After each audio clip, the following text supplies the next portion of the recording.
0 Lima Tango, roger, turn right, heading 010. Yankee Victor, contact Salt Lake Center 118.05. Okay, departure, taking air 65, 6 X-ray, we had a 4,200, sign heading 010.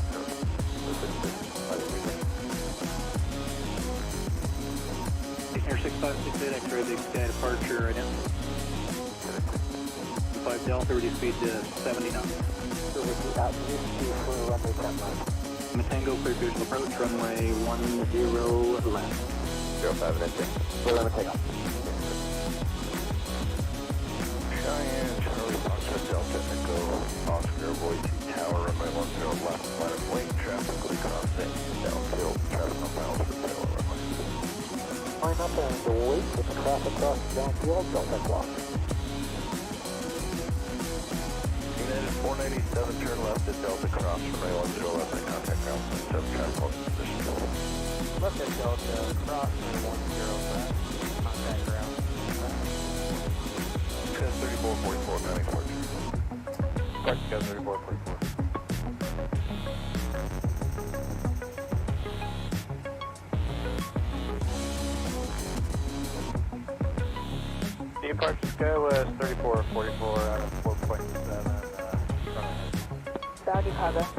3444, big sky departure, radar contact, reaching 7,000, turn left, clear X Valley. 5 miles northbound on the base, will be based inside of you for your runway at 4,500, a citation. Looking for traffic, what's that Delta? Citation 0 Lima Tango, traffic 10 to 11 o'clock and 5 miles, joining a 1 mile final at Cessna, slow 5,000. 16,000.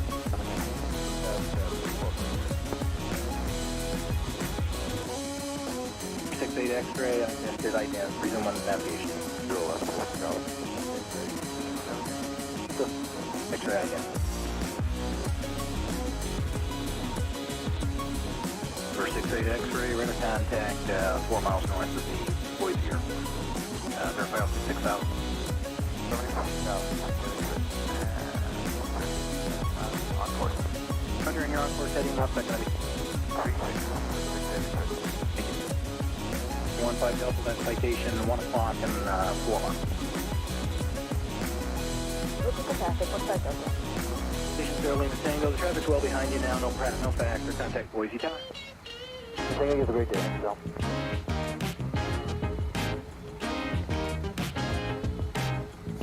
Boise Tower, get out to station 570 Lima Tango, on the visuals is 10 left. America 1449, turn left at Echo Cross, runway 10 left, and then contact ground point 7. Echo Cross 10 left, ground point 7, 1449. Charlie Foxtrot Delta Echo Oscar, contact departures here. Parks or bike? November 570 Lima Tango, Boise Tower, runway 10 left, clear the lane. 981 Bravo Charlie, from the next start 20, Caldwell, headed direct to Red Beach. Direct ROARR, final maintain 16,000. Stay on. Climb maintain 16,000, Delta Cluster. At 4,700, climbing 5,000. 91 Bravo Charlie. Additional aircraft, Boise information, Bravo.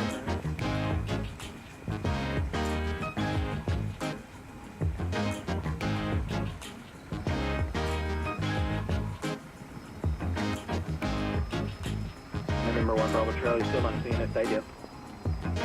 Hi there, 981 Bravo Charlie. 15 Delta, contact Boise Tower. Contact Boise Tower, 15 Delta. Skyhawk 981 Bravo Charlie, radar contact 5 miles northwest of the Caldwell Airport. Back 1 Bravo Charlie is your next one into Caldwell Airport. 981 Bravo Charlie, it's going to be we're going to be the RNAV 1, it's going to Caldwell full stop. Bravo Charlie. Yeah, with 3444, any turbulence in the climb? I mean, a couple light bumps, but nothing right on that. Must be a far frequency change approved today. Up 15 Delta, doing the VOR for 10 left. 57444. 15 Delta Boise Tower, report with approach.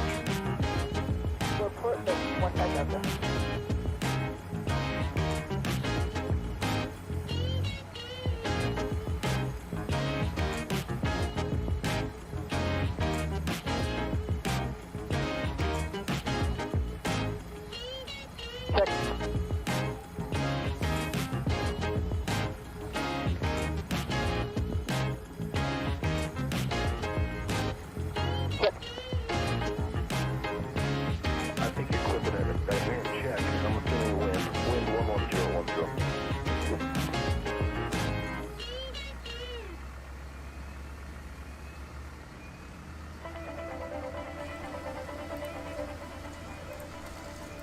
What's up, Internet? What's up, Nick? What's up, Flight Fan? How you guys doing? Welcome aboard. United Airlines Flight 1477 from Boise, Idaho to Denver, Colorado. We're looking at 1 hour and 36-minute ride, cruising at 35,000 feet, flying the 737-800.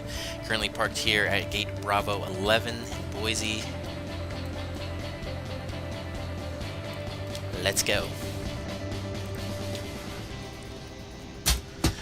Onto the deck. We'll look up to the overhead panel, turn on the battery, ground power, emergency exit lights, nav lights, and line navigation system.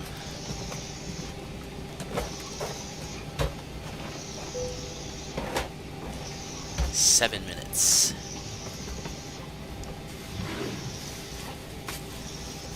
There's nobody on board, actually. I threw everybody off.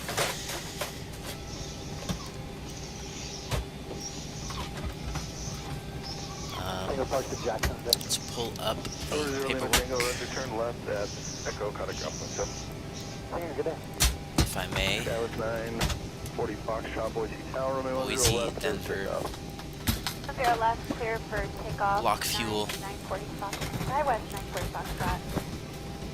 13.7.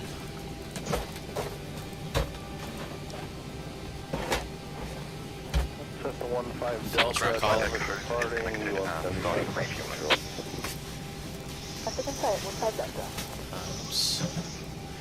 Just kidding, we have 132 passengers. Zero fuel weight is 122.3.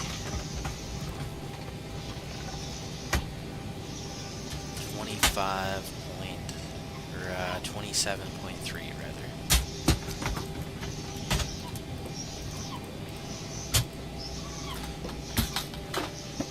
Is the addition.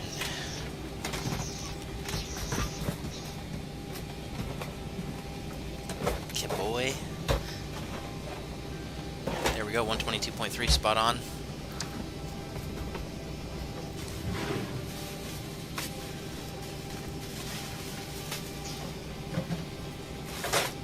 Got the weather for Boise there. Wind 120 at 13. Clear skies. 6 degrees Celsius. Dew point -4. Altimeter 3007.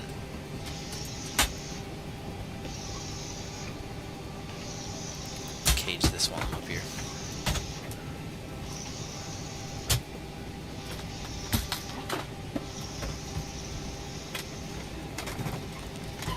All right.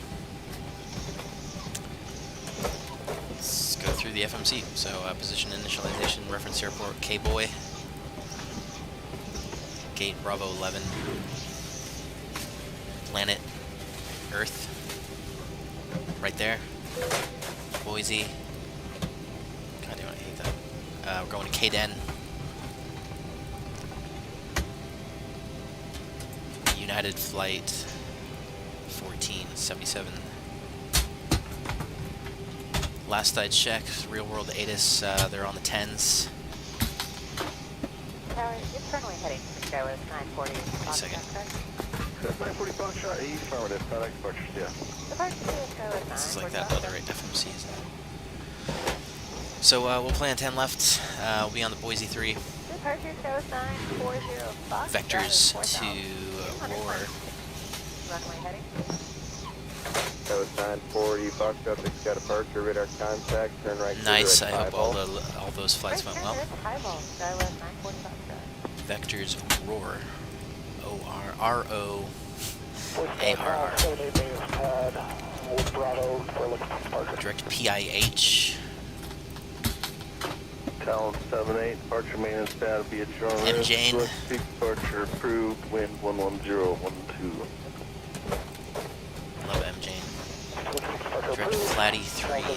Not Flat. Where we join the Flatty 3. Arrival via MJ. And we'll plan runway 34 left coming in. Last I checked, there were north ops out there. 118.05 of the next day. Alright, this takes us to High Mom, I believe that's correct. That'll send us up for a left downwind. 10 left, clear for takeoff. 10 left, quick takeoff, Skywest 3358. At 3358, head the departure end southeast down the helicopter. They'll be parallel down to the east. Yeah, I'm inside Skywest 3358. Just look right here for 3-4. Town 78 traffic party. On track to High Mom at 11,210 knots, then on track 173 for vectors. So that's pretty much it. That should be simple enough. This looks correct. 119.6. Contact departure 119.6. 15 Delta. Thank you.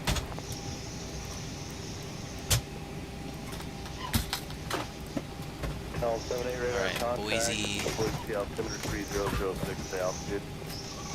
65 departure. Departure briefing. 5415 Delta. Flying We're coming off the 180 terminal right here, Bravo 5000. 11, so we'll taxi via Alpha, Whiskey, 10 left, taking off. Contact 5415 Delta. Climb Big Sky to departure, 16,000 radar or contact, lower first sign approach. altitude on Boise VOR radio 098. Okay, so what I'll do is go to fix page, put in Boise, 15 Delta, roger, full stop. Ground flight deck radial, fuel is all 098. loaded up and you are good to go.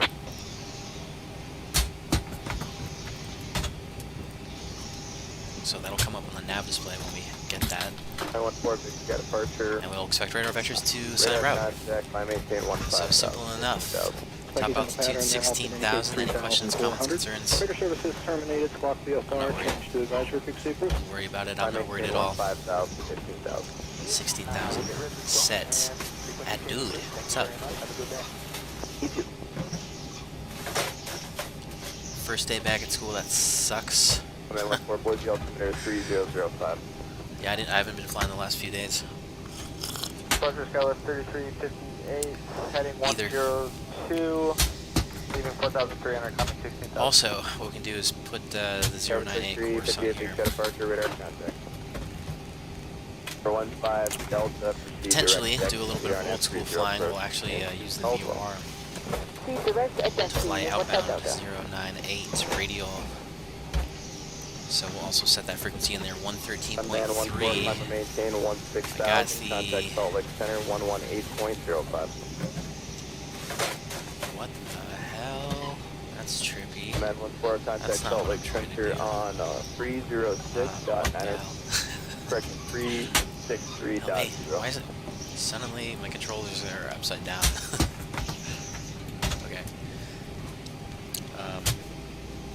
So I'm not really used to this new nav radio, whatever it's called, but let's try to put this in here. 113.3 reaching 7,000, turn left to direct Ola. Okay, 7,000 will Three. direct to Ola Skywest 3358. for shit. What? Change the mode. Okay, so I want VOR. 15 Delta, cross deck, be at 5,000, cleared. Wait a second. RNAV, 30 approach, Okay. Caldwell Airport, maintain VFR. VFR cleared RNAV 30 15 Delta. Okay, so this is the active one. And we want 113 point. Where'd it go? Okay, 113.3 VOR, and we'll make that. Oh shit. So not used to this. Okay, switch to the VOR frequency. There we go. We got 113.3 is active. That's all I need. So we'll have Boise tuned Skywest in. 940 Foxtrot, contact Salt Lake Center 128.05. Alright, so that's ready.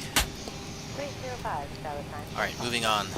Vectors, ROAR. Radar contact 12 We miles have our nav southwest displays. Let's go to of the the plan Boise mode and we'll Airport, step Boise through. altimeter 3005.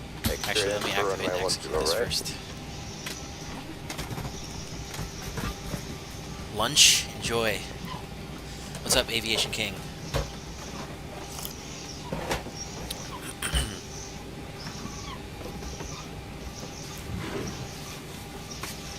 November 4427 Romeo, Big Sky approach radar contact 12 miles southwest Boise So Airport. activate, Boise execute. altimeter 3005. Make straight in for runway 10 right.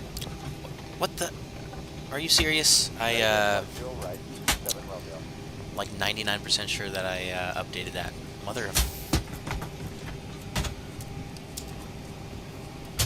Oh wait, never mind. I totally didn't update this. Okay, cool. Alright, hold on a second.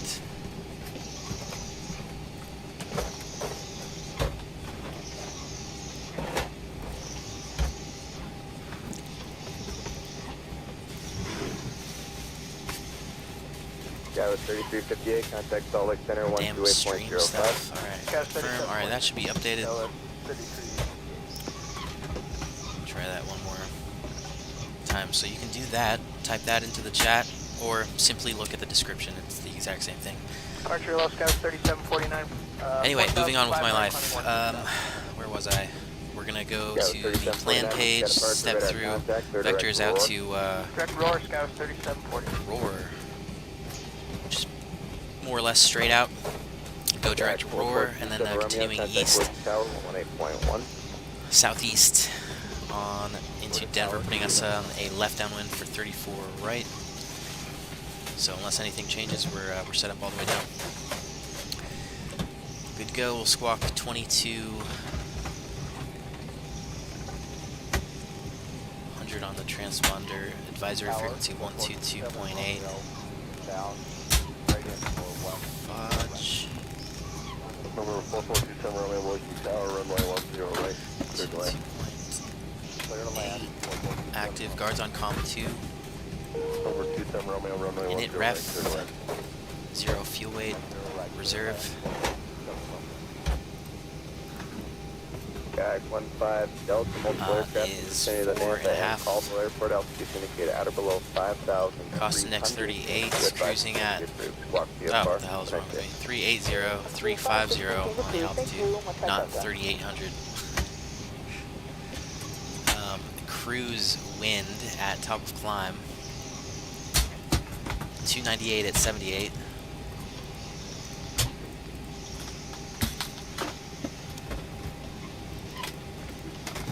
Deviations -1. Execute N1 limits.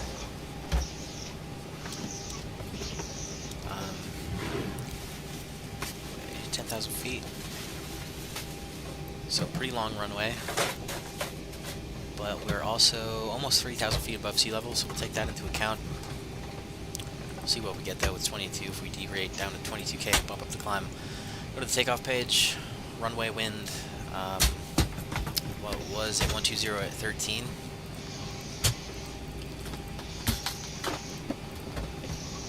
Dry conditions.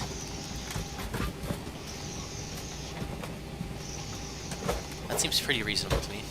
We'll roll with that, CG and trim, 5 even. So we'll do 22K, we got 5 on the flaps, and our V-speeds, give us V-speeds of 34, we'll rotate at 36, and V2 is 142, which we'll put on the auto throttle, 142, we can arm that, flight director's on. Transponder set, radio set. One last thing to do with the computer, the average wind, 313 at 75. Throw that in somewhere. Execute. Alright, just check the gas front. Good to go, 6.8 thousand at Denver.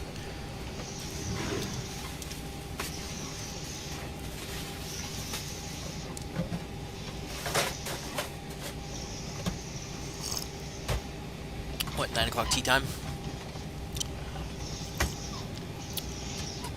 It's coffee time for me. Alright, we can get ready to push, do the overhead panel, grab the yaw damper, fuel pumps.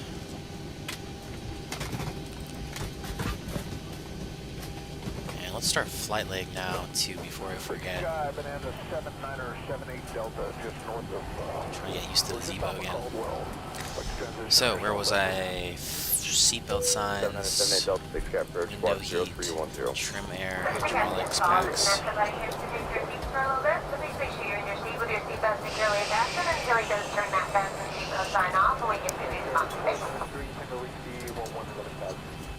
We're going to, 35,000 and landing altitude.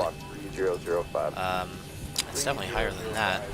If I remember correctly, For 7978 Delta, radar contact mile north It's Nampa Airport. Boise altimeter 3005 to request. 3005, we'd just like to transition on your south side inbound from Malad, please. For 3 Tango Whiskey, I see you just change your squawk code. Go back to 6071. 6071. Where are you? 54, 34. So yeah, we round that up to 5450. 3 Tango Whiskey, sorry about the transmissions before. Alright, starting Boise view. altimeter 3005. 3005, What? 3749, contact Select Center 118.05. 1805, Scouts 3749, zone. For 7978 Delta, flatting 120, vector around Boise Airport. And what's your encore setting? Okay, what was that heading again for 78 Delta? For 78 Delta, flatting 120. Let's call Let's go ahead and the just cancel, tow. flight follow, and we'll just stay out of your airspace and go around. Thanks. Great news, Captain. Your tow's 79 coming. Delta, radar radar service terminated, squawk VFR. Anti-collision light on. Remain clear to Boise, Transponder left airlight CARA. outbound.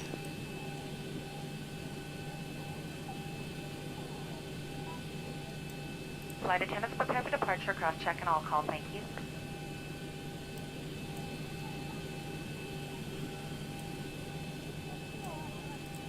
Alright, we've got everyone strapped in. Give us a ring if you need anything. Yay. Yeah, don't look in here, it's private.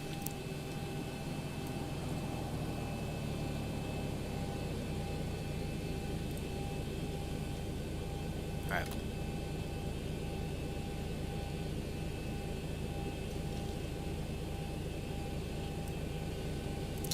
The doors still aren't shutting. I thought they closed by themselves, so I still haven't got this figured out. All right. Looks correctly, like the doors apparently. and hatches are closed, and we're ready to connect. Okay, I guess I have to just do it manually then.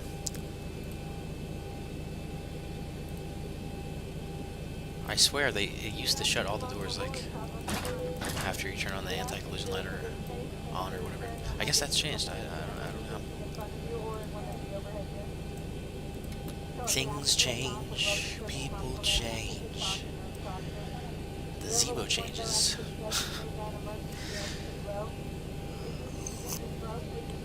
About every 3 days, in fact. I got the new update installed. Just came out the other day, 2.9. Version 3.55, early access 2.9 is the latest, so we'll see how she flies.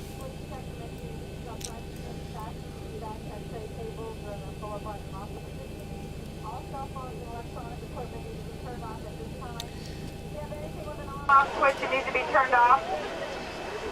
We have everyone take their seats and put their seatbelts on after that photo. Thank you. Thanks for choosing Southwest Airlines. Flight attendants for your doors. Why the fuck is this on Southwest? Let's change this really quick. Let's see. Southwest American Airlines. Delta 1. That is incredibly loud. Ryanair. I'll do something about that in a second. 2E flight. German. U1. Fuck. It was about to say United when I was on auto. Auto is detecting the correct livery. I don't know why it didn't, like, just automatically... United. There 1. Alright, there we go. Cardinal 349 Alright, now we're on United. Sky approach. Good afternoon. I'm sorry, Mr. Information Bravo And let me turn that down. I guess I have to do it in... Up and over here. Sound, what would that be? I already have the radios turned down. It must not be that. What is it? Cardinal 903, roger. Make straight in, runway 10 left. Environment. Aircraft interior. I have no idea which one it would be. Maybe it's a setting actually in here. These are already turned down to 5. Cardinal 903, is this full stop? It is full stop. Whatever. Come back to that later. Let's get out of here. Turn right, clear direct. So we're gonna push back. See if we can go this way. So yeah, plugins, better push back, start push back. Hey, Captain, let me know where you want this thing. Push back this way. Do you know the way? Follow the Yellowbird Road.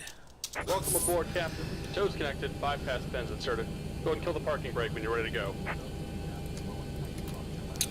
Okay. Let's roll. Here comes the Rock pushback. backwards. Line 'em up. Backwards masking.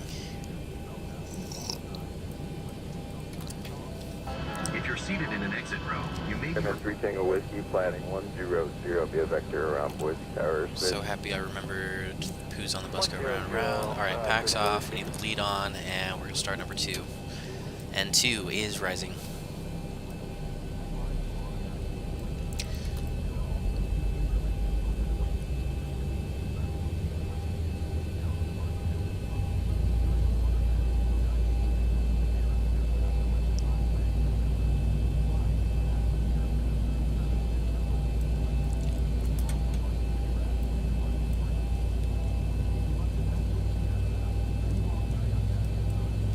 Oh shit.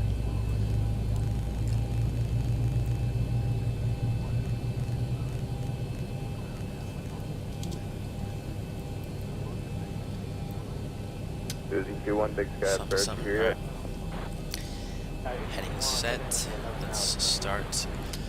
Number 1 and 2's rising.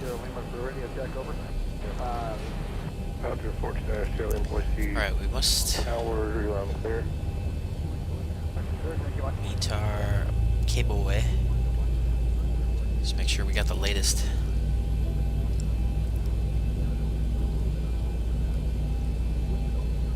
Time was... Thank you. Okay, that's still the latest. Okay, 3007 set. Add fuel. Just looks like it was a little off. Just about done here. Go ahead and set your parking brake.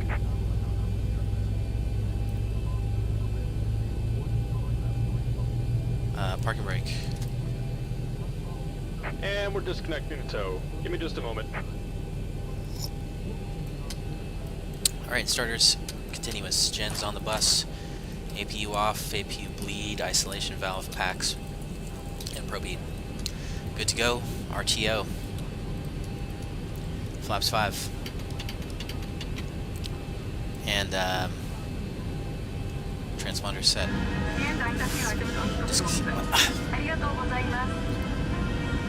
Every time, I swear I changed that setting already. Flight control check, aileron right, left, elevator aft, forward, rudder, left, right, free and correct.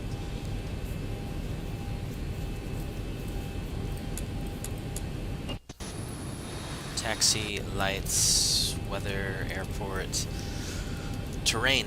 And we're disconnected. Okay, as we Signal and briefed, pin on the right. Take it easy and have a safe flight. just gonna go straight down Alpha.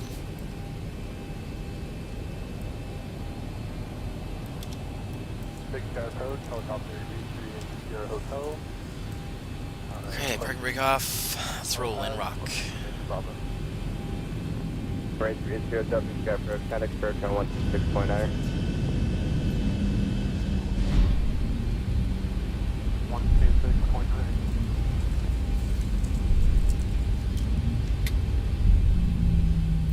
Alright, left out here on Alpha.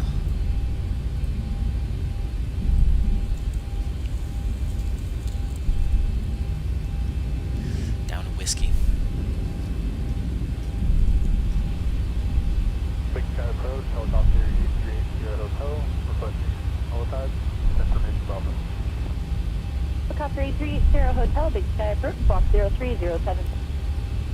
Call 30307. 838 hotel. So, what the heck? It's reporting clear skies. It doesn't look exactly clear.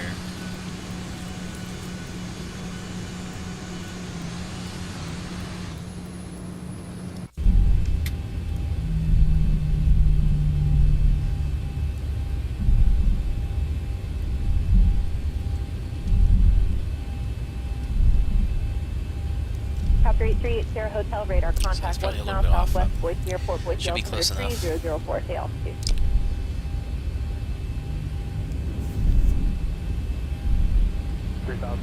Helicopter 830, hold short of 10 right, via hard departure.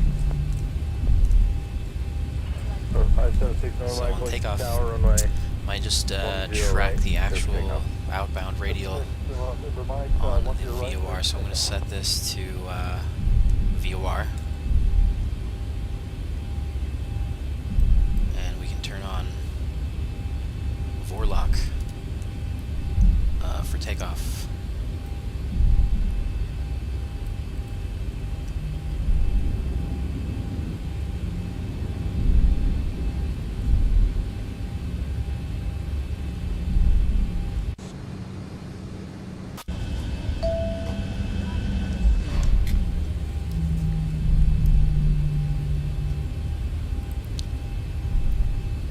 There's a FedEx inbound, but he's a few minutes out, so we're going to be good for takeoff. Everybody ready? Cabin's advised. Helicopter 80 Hotel, contact Boise Tower, 118.1. Have a nice day. Full contact Boise Tower on 118.1. Okay, the cabin is secured. Have a good flight. Boise 21, contact Mountain Home Approach 259.1. Have a nice day. Pretty much straight in the eastbound. Alright, back to VOR. Ah, shit, don't overturn. Alright, make a call. Boise traffic, United 1477 to 737s departing runway 10 left, IFR eastbound to Boise.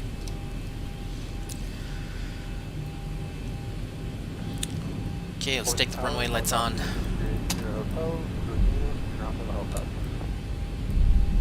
Helicopter 80 Hotel, Boise Tower, helipad clear to land.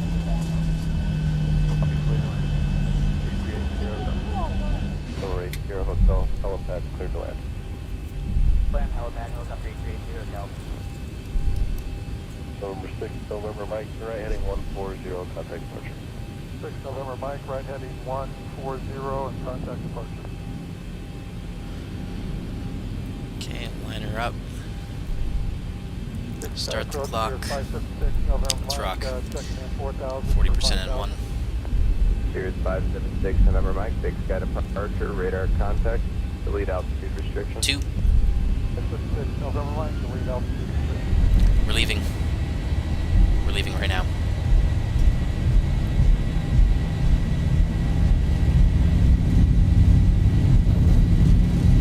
We're set.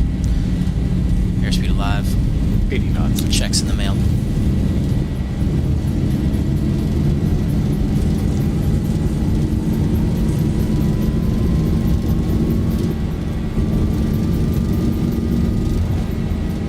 V1, rotate. Positive brake. Gear up.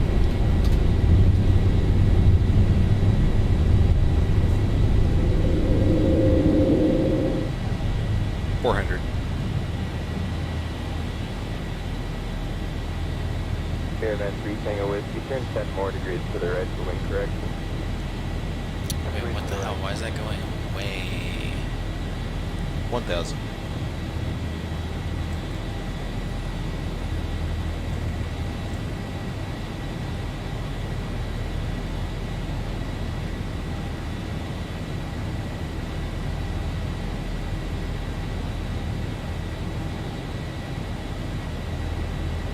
Yeah, okay, there we go. Now it's coming in.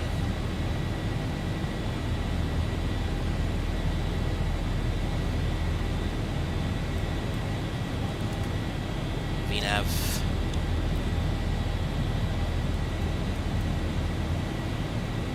Why isn't heading select engaged? What the fuck? We are lock. Autopilot engaged. Look up, return out to big sky for third foot. The overlay, unfortunately, does not work right now. You have to wait until XPUIPC becomes compatible for X-Plan 12. Copy, return out to X-ray today again, please. Squawk 0305. Flaps 1.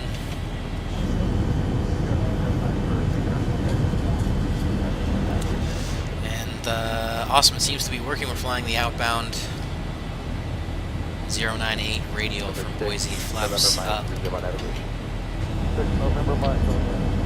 Old school.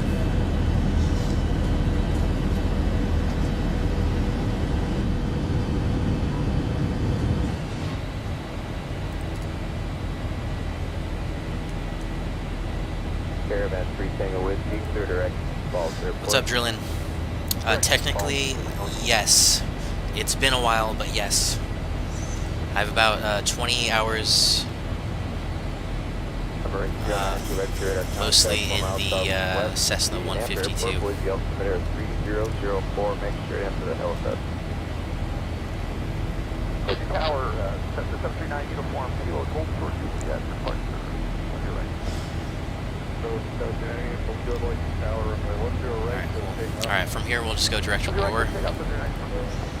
Execute that in and switch it over to LNAV. And yeah, just to the map. And yeah, just continuing straight out. Auto brake off, gear off. Retractables up, main taxi off.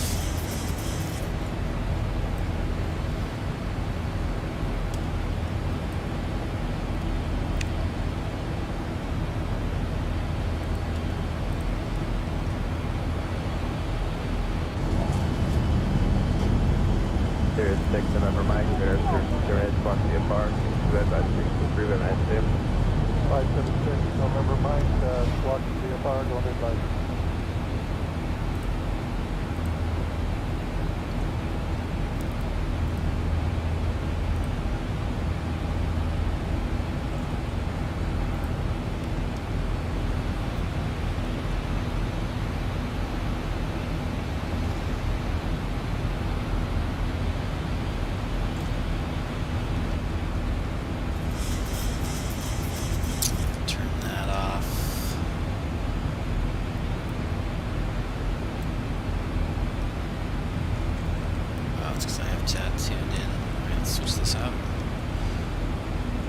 What? That didn't work.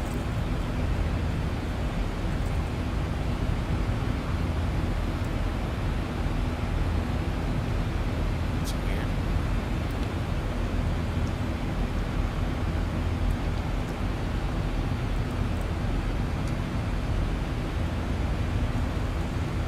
So any phone calls for anywhere in zero, that takes part. What the hell is this green line doing? So 17 uniform delay for the 180, that takes part. Alright, 180 and standard part.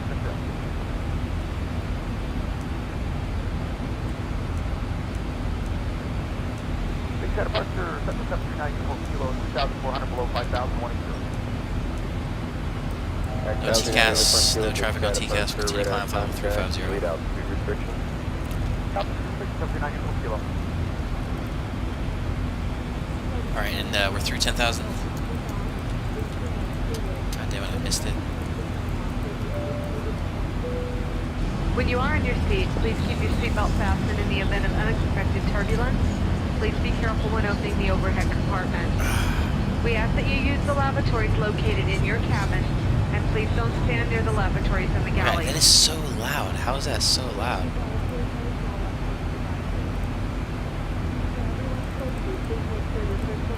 They're clear of the aisle.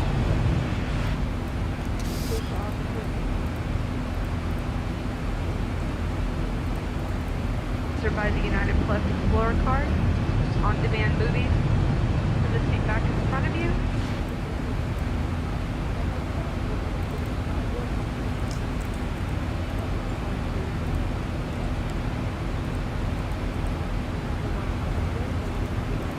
Okay. It's gotta be one of these settings, but I don't know which one. Back, now uniform kilo, resume on navigation. Navigation 739 uniform kilo, thanks. Pilot radios, environment. I have no fucking idea. STDs. Website, you can purchase an internet access plan. We will be serving a variety of complimentary drinks, wines, craft beer, and other alcoholic beverages for purchase. In United Economy, a variety of snack boxes and refreshments are available to purchase, as well as freshly prepared meals from our Bistro onboard menu. You can find more details about the menu in the back of Hemispheres magazine or the seatback guide. We accept most major debit and credit cards, including those.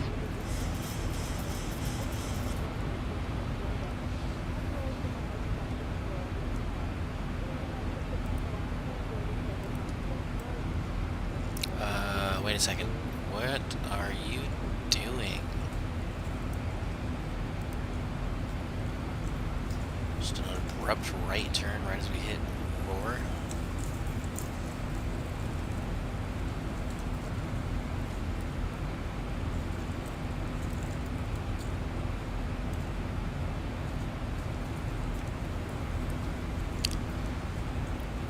Alright, that was weird.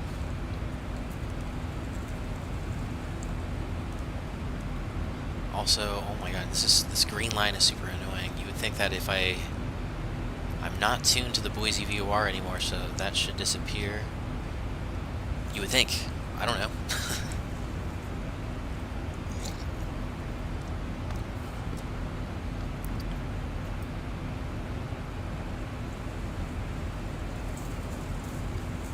I don't know.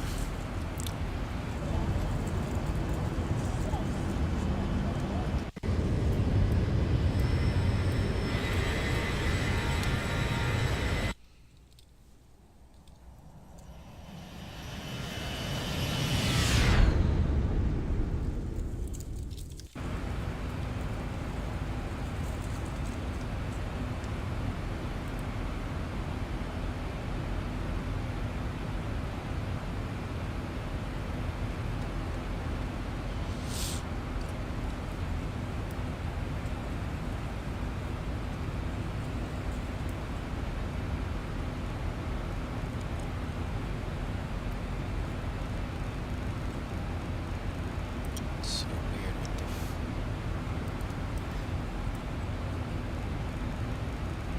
Helicopter 902 X-ray, contact Boise Tower 118.1, I'm going to 118.1 for 92 X-ray, thank you. Oh, maybe it's because it's just on a VOR mode or something. Maybe if I change the mode. I'm probably going to be tuning in an ILS, so we'll put that in here. Make that active and then see what happens. No, it's still there. What the hell? Call 9003, contact Okay, Boise Tower whatever. 18.1. Have a nice day. Was 3838. Maybe it's some other setting. Runway 10 left approach, hold short of runway left to right. 10 left approach, hold short of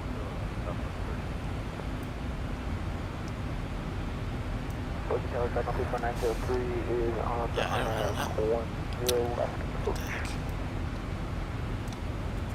Number 349003, Boise Tower, 10 left, clear to land. 10 left, clear to land, track on 24903. Boise Tower, helicopter 902 X-ray, inbound for helipad. Helicopter 80902 X-ray, Boise Tower, continue, traffic is at the helipad. 098. See, that's... Yeah, that's based on the Boise VOR radial 098. Oh my god, I'm retarded. I just figured out what it was. It's the fixed page. There we go.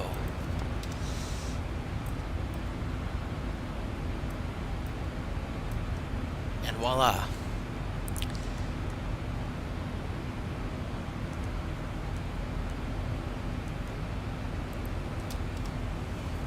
Sick. Tower, helicopter 8380 Hotel, close air traffic. Tower 8380 Hotel, Boise Tower, is a little bit broken, but helipad trip to take off. For takeoff from helipad, you depart back to Caldwell and then go straight traffic pattern, helicopter 8380 Hotel. Helicopter 80 Hotel. Maybe it'll be better once you're airborne. I think you said you want to go to Caldwell. If that's the case, but Is requesting helicopter 8380 Hotel.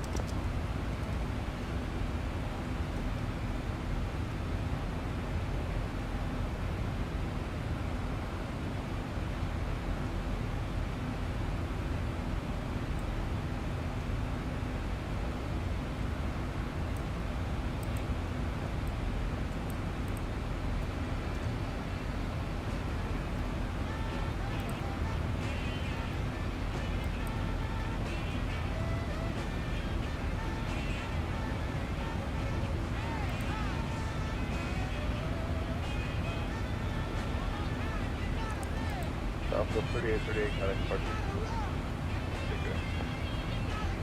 So 3838, 4100 from 16,000.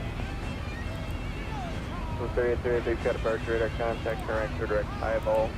380 Hotel. Did you say you wanted to go to Caldwell?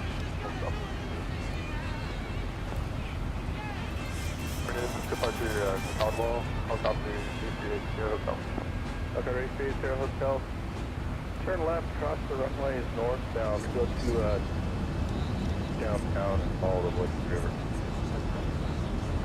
Being active runways northbound to downtown and following Boise River Hilltop 380 Hotel.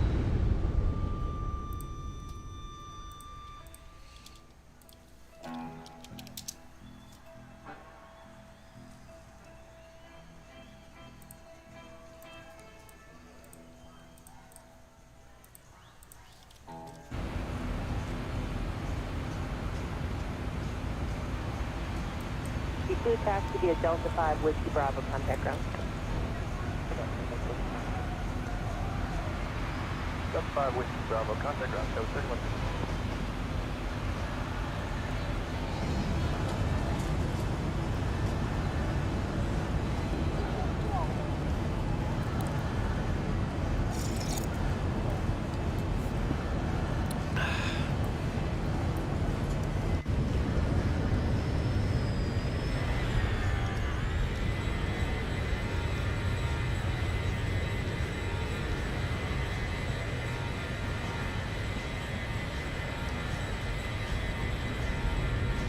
Break 1402, connect departure.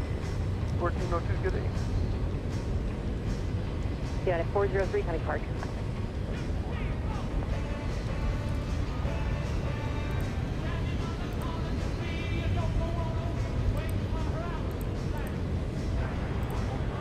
Head 34 heavy affirmative. Just hold to my and I'll call you when I'm ready to let you go. 2010 runway 16 left, clear to land. Oh, what the fuck? Are you serious? 16 left, you got 15. They switched to South Ops. 1105, RNAV Bug B, runway 25. Things change. RNAV Bug B, runway 25, clear for takeoff.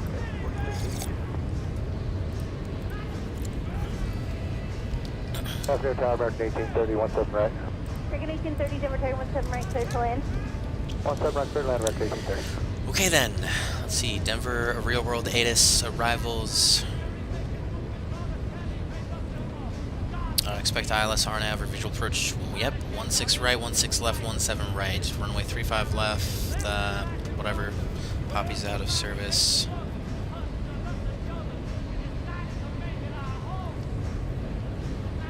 So we'll plan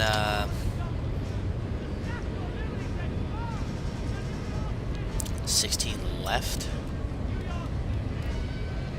preferably. 6 hard 10, Denver Tower, runway 25, line up and wait.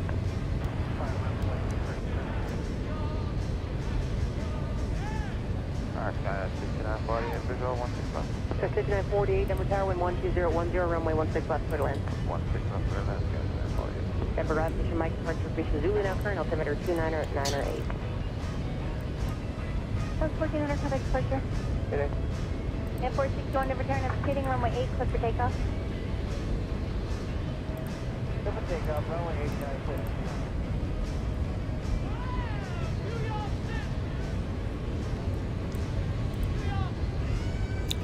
Departing runway 8. Off your right, then taxi runway 8. Is it runway 8, 17 left and 25? Okay, cool. So, yeah. Nobody should be departing 17 or 16 left. 16 hard 10, wind 1206, RNAV foam, runway 25, clear for takeoff.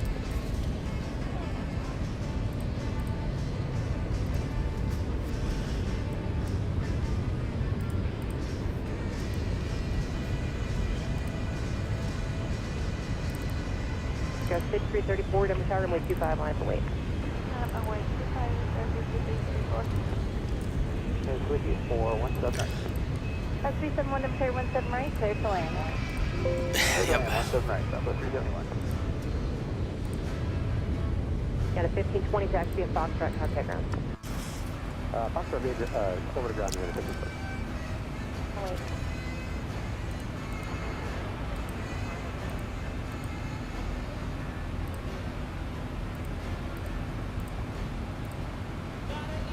Trust 8334, wind 1205, RNAV Bug, runway 25, clear for takeoff. 8947, Denver Tower, runway 25, line up and wait. Alright, cool. Just leveling off at our cruise altitude flight level 350. I think I've had a smooth flight yet in X-Plane 12. What the heck? Seems to be bumpy everywhere we go. Alright, so we'll leave the seatbelts on for now. American 1830 turn right north of line contact ground. North of light ground, Roger.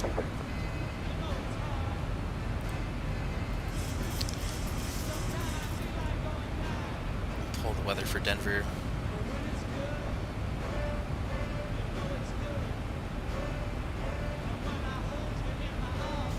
Yeah, 34 heavy, turn right, heading 170, maintain 10,000, runway 8, clear for takeoff. 1206 on the wind, a few clouds at 8,000. Oh, it's pretty cold. It's -1, dew point -8, altimeter 299.8. 75, Denver Tower, wind 12010, runway 125. Go to, oh shit. This is the new FMC too, so the buttons are a little bit different. VNAV? I don't know where to find, where's the descent forecast page? Is it possible to get there? Delta 8947, just be advised, all of your readbacks to us are coming through, just the last squelch, no voice. Descent. VNAV. Oh Oh no, okay, here we go. I get it now. I get it now. I remember. Okay, forecast. 299.8. Oh my god. 29er. Oh my god. 9er. 8. That's 2425, Denver Tower, runway 25. Wind for flight level 310. Flight level 200. And 10,000. It's going to be 327 and 89.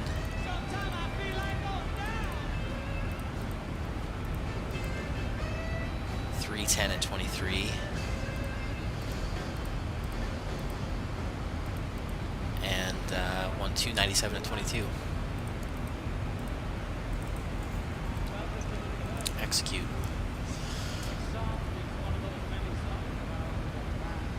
Okay, cool. Got that out of the way. I'm just gonna get everything ready early. So we'll look at the arrival and approach. Flatty 3 coming through. MJANE. Things to note. 280 until slowed by star. Landing south, select 16 right. Well, we can ignore that part actually. We're gonna plan 16 left. So for 16 left, we're gonna track down. Oh, I gotta change this in the. I haven't reprogrammed for 16 right, so let's do that now. So to do that, deselect ILS 34 left. Whoa, I selected 34 left, I meant 34 right. Doesn't matter anyway because I need to change it. Deselect Flatty 3, reselect 16 right, and then reselect Flatty 3 via MJANE. Tower United, Oh, come on, MJANE, go in there. 752 Tower, wind 12012, That should take us somewhere. For 16, we're going to track to Tishner at 13,210 knots. I expect ILS or localizer 16 left or right. So, Jane, that takes us to Tishner where we're going to join the approach. And that should be a transition. No, how did I keep selecting the wrong runway. 16 left is what I want. Via Tishner. Alright, execute. This should be correct now. Tishner, where we're going to join the ILS for 16 left.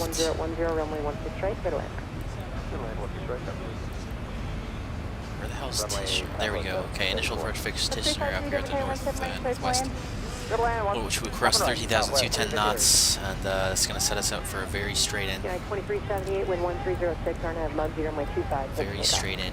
Runway 16 left. Localizer frequency 1111. Quadruple 1. So ILS 1111. I kind of like this thing. It's growing on me. And approach course 173. Good day.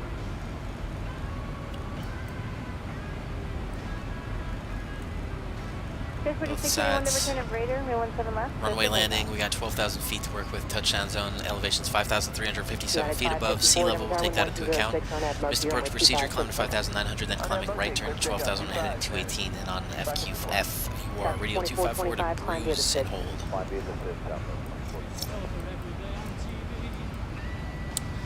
So standard, straight in, like I said, 3 degree and glide slope. And our minimum is 55, 57, 200 above touchdown zone elevation. Yeah, expect ILS on visual approach runway 16, right?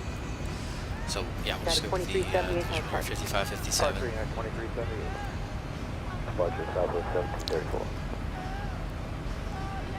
The ILS 55, 57.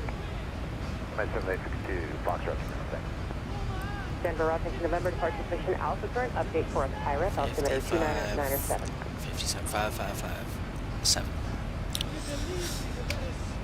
Alright, that's it. That's 3499, every tower, runway 16 left, clear to land, wind 12013. And then just for the taxi in, 16 left. We'll try to roll down as far as we can. Vacate Foxtrot 6 or 4. We're going down to gate Alpha.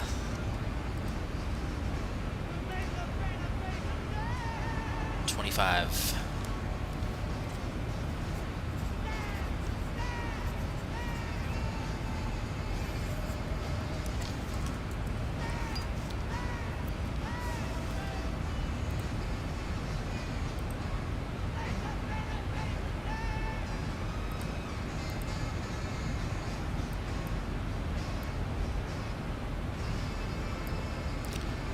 We'll get into on Alpha in November. So Foxtrot 4, whatever, down Foxtrot, left on Alpha, November. And I think it's somewhere on the northwest side of the south terminal.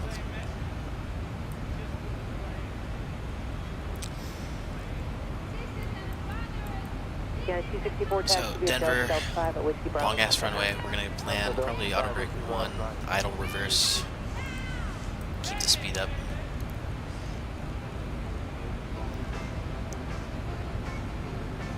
You want as much momentum as you can get going into a taxi at Denver.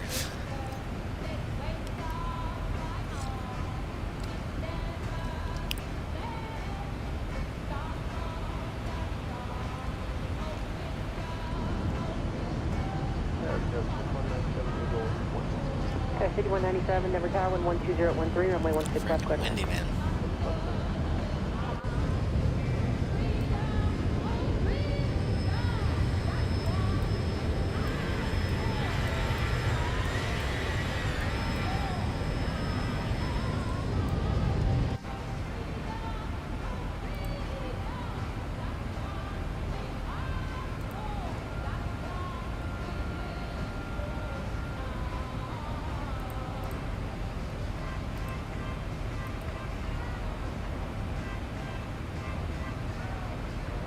That's 3499, taxi a Foxtrot, contact ground. Yeah, Foxtrot, call ground, South 3499. Yeah.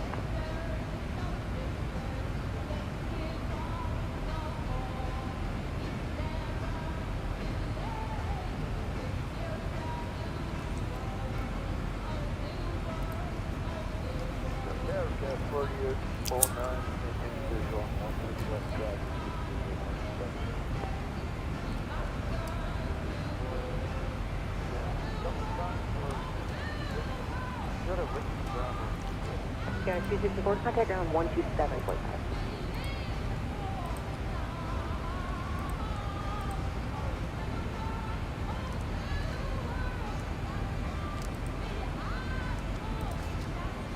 Alright, direct to MJANE.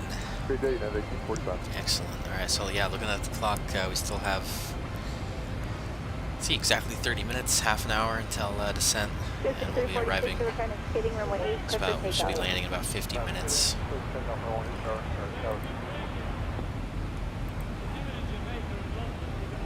Just 56 minutes past the hour.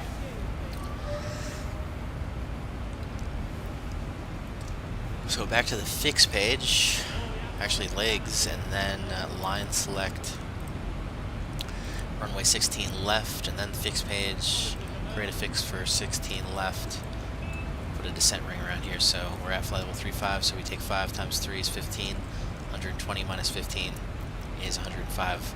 Minus airport elevation, it's another 5,000 feet, so just take 5, 105, minus 5, it's 100, and that's the answer, it's 100. It's a simple formula, and but look at this. Spot on. We're going to start descent right when we hit that green circle.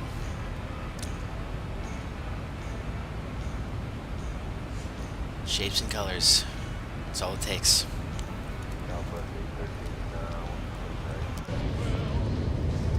It's getting cloudy.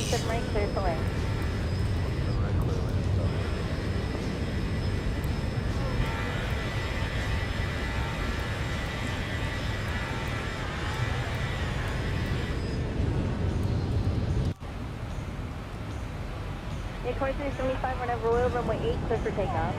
On Royal, runway 8, clear for takeoff.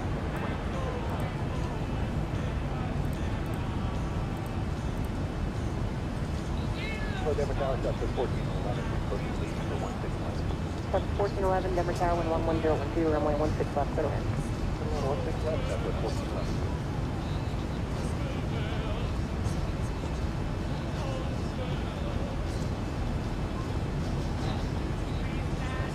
That's 724, Denver Tower, runway 8 left and wait.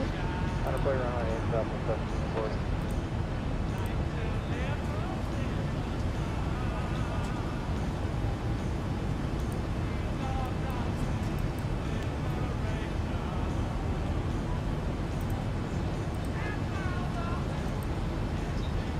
Hoop shoot, what up, man?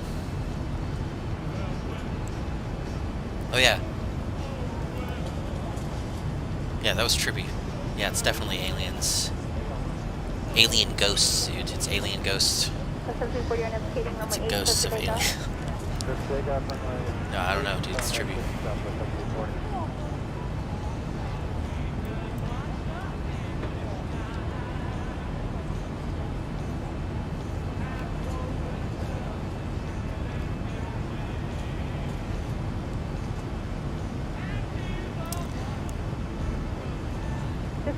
Come back down. And 2325, connect departure. Departure, name 2375.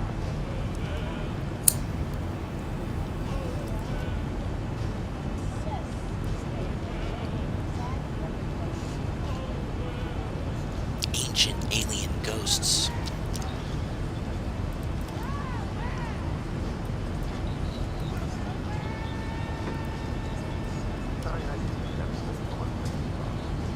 Denver 26 Heavy, Denver Tower, runway 16 left, clear to land wind 12012.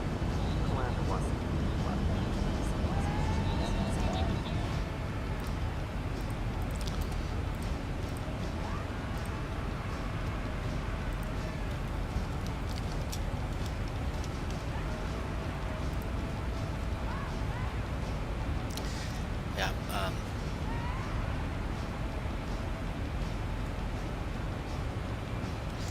ball lightning, right? I've seen some videos on this before.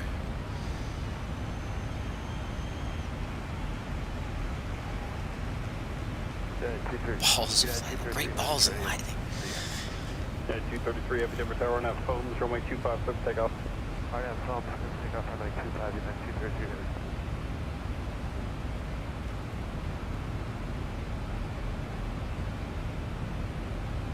Jose 13 to right north of Mike, contact ground. 11 left Fox 4, John Fox, saying call ground. Have a good one.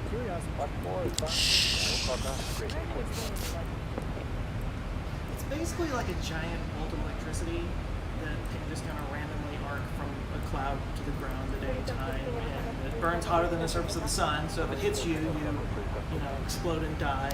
And it happens like 10,000 degrees Fahrenheit or something. Oh! Let me tell you about tornadoes. Keep it that. Wait.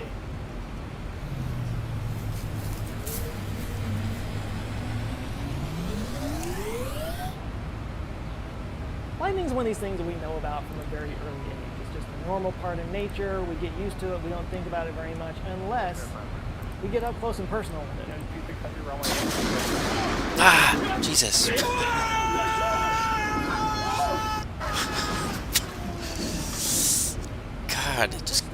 God just killed that tree. Why would you do that, God? Zeus? It actually produces ozone as well. It also, believe it or not, helps to fertilize soil. Yeah, both of these infuse nitrogen molecules to oxygen, creating nitrogen oxides that then sort of dissolve into the rain as nitrate that then wash into the ground, and then voila, potatoes. And the massive energies involved create lightning phenomena that we're still trying to figure out to this day, including mysterious ball lightning. Long-time viewers of this channel probably know that I love me some unexplained phenomena. I used to have books on these topics all over my room when I was growing up. And yeah, I used to believe some pretty wacky stuff. Pretty sore. But no, you can see the influences of those books in videos all over this channel, including spontaneous human combustion, the cursed silent twins of England, the Philadelphia experiment, and today we can add ball lightning to that list. Because ball lightning is kind of one of those mysterious phenomena that's been reported going all the way back to ancient times, but it happens so rarely and it's so little studied that it's almost on par with Bigfoot and ghosts and that kind of thing. Now I know you're probably sitting there saying, Joe, this is fascinating and all, and you're very handsome, but what is ball lightning anyway? So yeah, let me tell you what ball lightning is, and by the way, thank you. Didn't have to say. Ball lightning is not what happens when you guys use an electric fence. It's described as a luminous ball of light ranging in size anywhere from the size of a pea to the size of a car. They occur during electrical storms and have been known to come into houses through windows or even chimneys, buzz around the room, go up the walls and whatnot, sometimes for up to a minute or so, and sometimes they just kind of fizzle out, sometimes they explode. Sometimes they leave the environment completely untouched, sometimes they splinter wooden structures and start fires. Dude. And weirdest of all, some have been seen passing through glass as if it's not even there. It's thought that ball lightning might be the inspiration for spirits and fairies and so on. The Australian Aborigines These are like, I don't know what the fuck. And there are a lot of theories as beings to what from another exactly dimension. this might be. But these before are we the dive pilots into of that, those let's get the familiar Tic with good Tacs. old-fashioned normal lightning. So yeah, lightning is interesting because in some ways it's super simple, and in other ways it's really complicated. Like really, when it comes down to it, lightning is nothing more than this. You know how when you scoot your feet around on a thick carpeted floor and get a static charge built up in you, and then you shock yourself when you touch metal or some other conductive surface? Well, that's because all of those threads in the carpet and all the tiny fibers that make up those threads, when friction is applied to it, that can kind of shake loose negatively charged electrons that then enter your body and build up charge. And then when your negatively charged skin gets close to a positively charged metal surface, that energy will jump that gap. So if you were Speaking of static electricity, for anybody that keeps getting shocked while they get out of their car, before you get out of the car, open your door and put your hand on the outside of the car and then slide out, and that'll resolve your problem. Anyway, works for me. Bacteria standing on a doorknob, that spark would look like a giant lightning bolt. So just imagine that next time you see a thunderstorm, that you are standing on a giant doorknob and that cloud is a giant finger. Of course, the clouds aren't scooting across the carpet floor to build up their charge, but the same idea applies. Clouds are filled with microscopic water droplets and all kinds of particulate matter, dust, debris, and whatnot, and they're all swirling around each other, and just like those fibers in the carpet, they can build up a charge. Now, it does get more interesting than that because higher up in the atmosphere, the air gets colder and it gets less dense, and those water droplets freeze into little ice particles, and ice particles build up a positive charge because reasons. So when you look at a cloud from the side, you're basically looking at a giant battery, in the sky, with a positive terminal on the top and a negative terminal on the bottom. And this creates all different kinds of electrical phenomena. You've got negative cloud-to-ground lightning, which is kind of what most people think about when they think of lightning. It's that negative charge at the bottom of the cloud kind of reaching down and finding a positive spot on the ground. It's that whole finger and doorknob thing. The ground, by the way, becomes positively charged because those positive ions are attracted to the negative charge up in the air. That's why if you're ever outside and your hair starts to stand up and you feel a little bit of static built up in you and there's a cloud or a thunderstorm going on, you might want to get inside. In fact, often lightning that hits the ground doesn't actually go all the way to the ground. It actually kind of gets met halfway up. There are these leaders that come out from the cloud and they connect to streamers that come up from the ground, and they actually connect somewhere in the middle. And that weird jagged shape that lightning takes is simply because air is not a very good conductor of electricity, so it has to kind of search around and try to find for a place to discharge all that energy. But it does it really fast at 270,000 miles an hour. But really, most lightning is cloud-to-cloud lightning. It might be the negative side of one cloud connecting to the positive side of another cloud, or vice versa, or it might just be the bottom of a cloud connecting to the top of a cloud, just inside the middle there.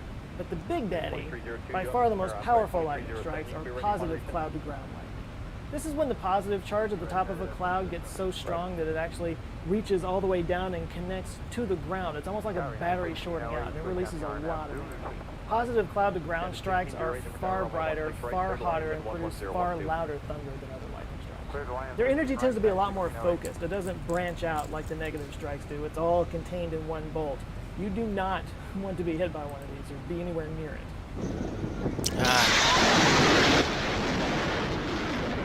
Just give us like a warning before you do that.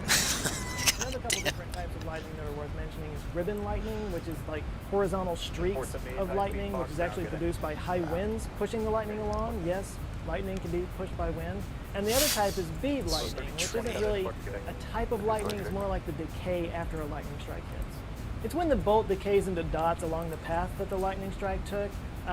It's basically just ionized gas and plasma that's left over from that extreme heat. Now, there are some lesser-known atmospheric phenomena that are worth talking about, and these are known as transient luminous events, or TLEs for short. Blue jets are bright flashes of blue light that can travel up to 40 kilometers in altitude directly on top of a cloud. These are often associated with clouds producing hail. Along with the blue jets, you have red sprites, and the word sprite actually stands for stratospheric perturbations resulting from intense thunderstorm electrification. Seriously. These kind of look like jellyfish and occur way higher in the atmosphere, up to 90 kilometers into the ionosphere. And these are much weaker and only occur for a couple of milliseconds. And they're mostly correlated with positive cloud-to-ground strikes. And along with the sprites, you sometimes get ELVs, which stands for emissions of light and very low energy perturbations, because the meteorological world can acronym like a mouse. ELVs are giant halos surrounding the sprites up in that 90 to 100 kilometer range, and they're very dim, very short-lived. They were only discovered in the late 90s. And all these TLEs are thought to be about the collision of energy discharge with molecules in the upper atmosphere, almost like a reverse aurora. But they're all very mysterious and very little understood. Which brings us back to the most mysterious lightning phenomena, ball lightning. When it comes to ball lightning, there's far more that we don't know than we do know. It's mostly just because of the fact that it's so rare and the majority of sightings are by regular people who don't get a chance to report it. Ball lightning's been observed ever since ancient Greece. There are stories of lighthouses being hit by them, World War II pilots who supposedly saw them, masts of ships have been destroyed by them. Tsar Nicholas II reportedly was chased through a church by one when he was a kid. But yeah, they occur so rarely that they're basically considered folklore. And yeah, just to get an idea of how rare it is, lightning strikes around 8 million times a day somewhere around the world. That's a lot of opportunities for this phenomena to occur, and it still only rarely gets seen. They've been described as purple, green, white, or orange in color. Sometimes they'll separate into multiple balls, and like I said before, sometimes they'll explode and cause damage. Sometimes they just kind of fizzle out and just create a little warmth. One event that occurred recently in the Czech Republic in July of 2011, apparently one of these things flew into an emergency room that said it was about the size of a tennis ball and had a 7-meter tail on it. Reportedly, it bounced from the window to the ceiling and then down to the floor and back up to the ceiling again and then rolled around on the ceiling for about 12 meters before it finally fizzled out. Apparently it left a burning smell in the room after it was over, and many of the computers were frozen and the cables were frayed. I mean, that's pretty compelling stuff, but again, anecdotal evidence only takes you so far. Scientists are still debating whether or not it even exists, but that hasn't stopped the wild theorizing from happening. So let's get into the speculation. The first theory is that ball lightning is nothing more than hallucinations brought on by exposure What's up, to Caleb? extreme magnetic fields. Yeah, in experiments, researchers have been able to produce hallucinations by submitting the visual cortex to what they call transcranial magnetic stimulation. What kind of hallucinations did these people see? Balls of light flying around the room. So yeah, the idea is that with all the powerful forces at play in a lightning storm, that it might create kind of magnetic fields that could cause us to just hallucinate these things. Also, ball lightning might be just a misdiagnosed St. Elmo's fire. Which, Don't you if know? you don't know what St. Elmo's fire is, it's not just ATC actually is on ground. Denver ground's on currently. 4270, whatever tower, runway 16 right, clear to land with 12011.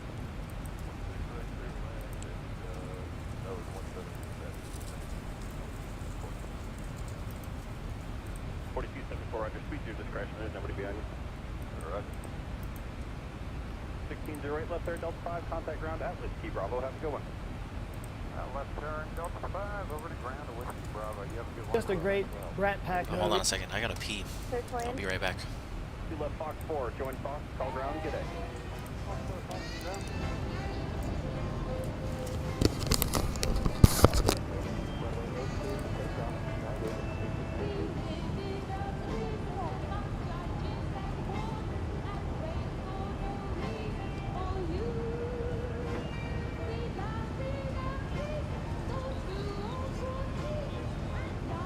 That would be me.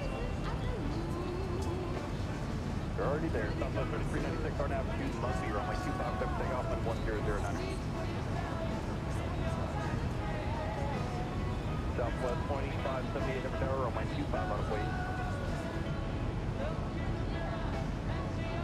And it's 2307, contact departure, good day. Over to departure, good day, 2307, good day.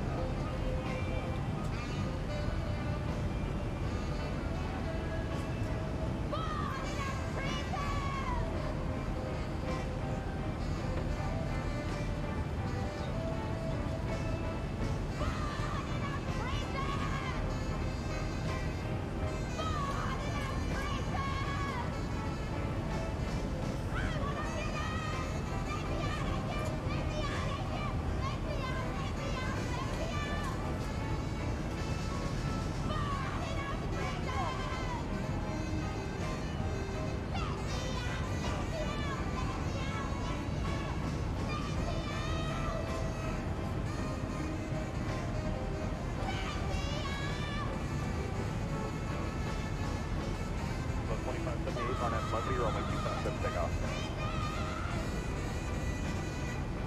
On 978 Denver Tower, runway 25 on up away. 7599, turn right north of Mike and contact ground, heavy center right for you. 1692, connect departure. Good day, United 69. W153 to return is tight, with my 8 clear for takeoff. What? Don't say that. Shot, on ground, good day. Left, stop check, ground,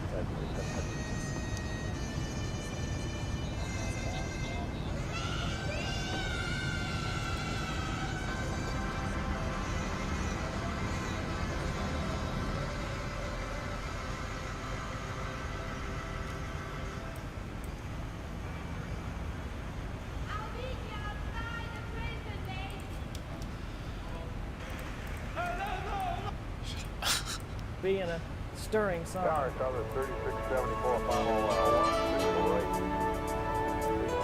1. It's actually an electrical phenomena where ionized air creates a glowing plasma around, especially like sharp and pointy objects when the atmosphere is highly electrically charged. Although St. Elmo's fire looks more like regular arc electricity that you're used to seing, it doesn't usually show up as a sphere necessarily, but it's thought that in certain conditions, maybe it could.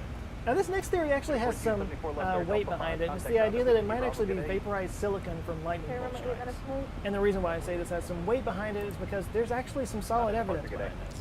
But yeah, in 2014, some Chinese researchers were taking spectrograph readings of a lightning storm, and they actually caught on camera ball lightning. And even better, they were able to take a spectrograph reading. They measured the glow of the ball lightning to be around 5 meters wide, but the actual size of it is probably quite a bit smaller, but it hovered up in the air, moved sideways for about 10 meters, and then up for a few meters before it finally disappeared. Yeah, that spectrometer picked up emission lines that indicated silicon, iron, and calcium. In other words, it was kind of made up of vaporized dirt, or at least this type of ball lightning. But yeah, the theory is that this intense heat separates the oxygen from the silicon and creates sort of a vaporized cloud of sorts, and then this cloud becomes kind of self-sustaining as more oxygen rushes in, and it sort of keeps building on itself. Now this is probably the most compelling explanation just because we have some kind of evidence for it, but this also wouldn't account for it being able to go through windows and stuff like that. So maybe this is a type of ball lightning, but maybe there are other types of ball lightning as well. Luckily, there are plenty more theories to go around.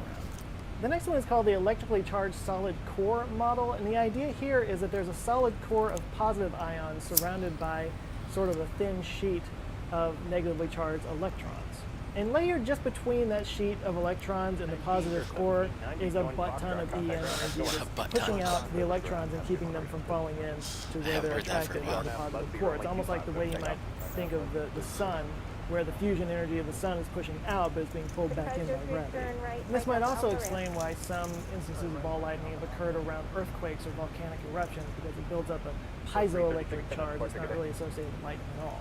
So the solid charge core model is interesting, but again, it doesn't really account for 100% of the effects that have been described around ball lightning. The microwave cavity hypothesis suggests that after a lightning strike, a pocket of microwave energy gets sort of encapsulated in a nexus of electrons that can remain stable for a short period of time. And it creates light through that super concentrated microwave radiation that could possibly explode or it could possibly fizzle out. Being that this is nothing but pure radiation, this would be able to account for it being able to pass through a window, say. Next up is the soliton hypothesis. Remember how I just said the ball lightning couldn't be St. Elmo's fire? Well, it might be St. Elmo's fire. In physics, a soliton is a self-reinforcing wave, and that term kind of gets applied to anything that's self-sustaining. So the theory is it's basically a coronal discharge like St. Elmo's fire, only it gets trapped inside of a ball of ionized air, and then it becomes self-sustaining. So this theory is interesting because it actually argues that ball lightning is produced by thunder. See, the sound wave that we experience as thunder are basically sonic booms created by the lightning traveling faster than sound. And these waves create concentric rings that travel along the ground. So the ring creates a vortex of over and under pressures that eventually spreads out and then breaks apart, but the idea is that that vortex could possibly trap plasma from the lightning strike. And then when that ring breaks apart, it creates spheres of this trapped plasma, hence ball lightning. So the spinning plasma toroid theory was actually put forth by a company called Electron Power Systems, where they claimed to have produced ball lightning in the lab and then explained what was going on. So yeah, this is very similar to the vortex theory that I talked about a second ago, only it doesn't require the sound wave. Here's a quick explanation that came from the paper we published in 2002. An explanation for the plasma toroid is presented that it is a hollow toroid of electrons where all the electrons travel in parallel paths orthogonal to the toroid circumference and reside in a thin outer shell of the toroid. The electron motion creates a current in the surface that in turn creates an internal magnetic field. You know, that old chestnut. Yeah, obviously. There are others that I cut out for time that involve Rydberg matter, nanoparticles, and buoyant plasma and whatnot, but you get the idea. For something that many scientists don't think is actually real, there's been a lot of theoretical work put into understanding this, and there's a good reason why. Take, for example, that last theory. The idea that we could create a plasma that's stable without any need for an acoustic or a magnetic confinement, that's pretty much the holy grail of nuclear fusion. Now, obviously, nuclear fusion requires an insane amount of heat and energy, but what is lightning if not an insane amount of heat and energy? So by researching lightning and the weird phenomena that it creates, we could possibly be working towards some breakthroughs in energy storage and production. So maybe taking mysterious phenomena seriously isn't a complete waste of time. The moral of the story here is weather be crazy. And if you have a curiosity about this kind of thing and some extra time on your hands around the house, you might want to check out Wild Weather with Richard Hammond on Curiosity. In this series, documentary filmmaker Richard Hammond travels the world to Okay, that's... Wait, what? Explain how rain, wind, and temperature combine in various ways and in various environments to produce all the weather we experience, from fog and hail to tornadoes and, yes, lightning. This is actually just one of many series out there about weather on Curiosity. Yeah, dude, weather kicks ass. Okay, but other than that, that's a commercial. Anyway, yeah, that's pretty much it. That was cool.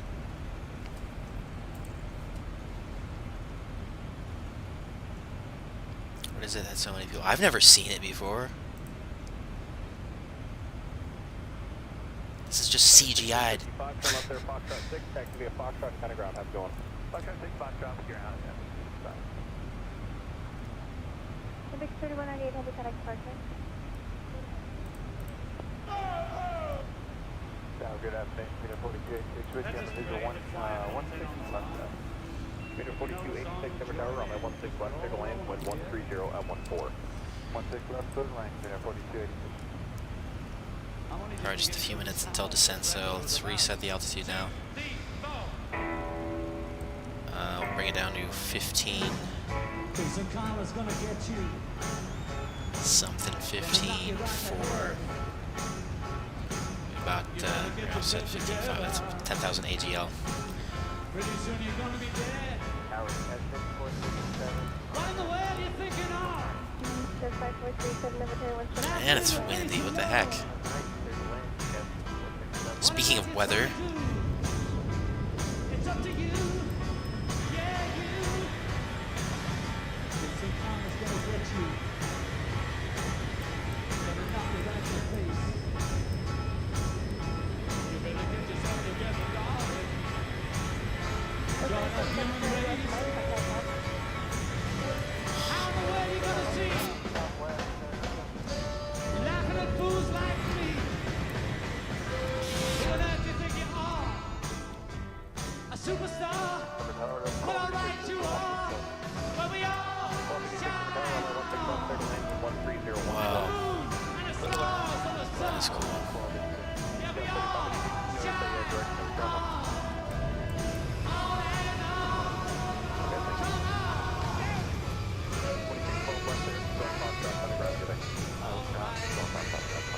Come Contrail is getting blown from right to left with the wind.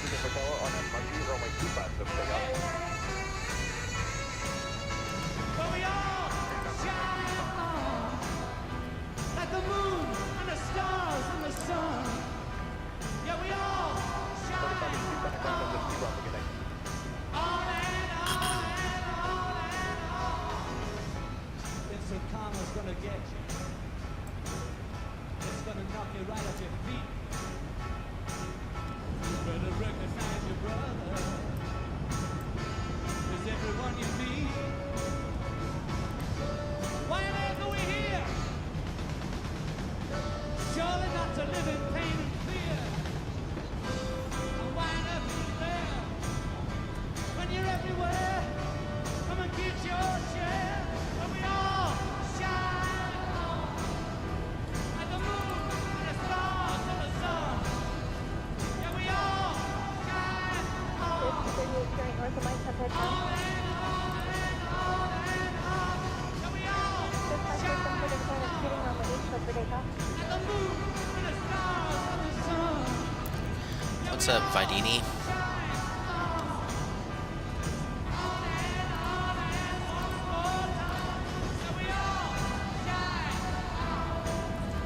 Like the moon and the stars and the sun. Yeah, we all shine on. Yeah, 1448, if they were to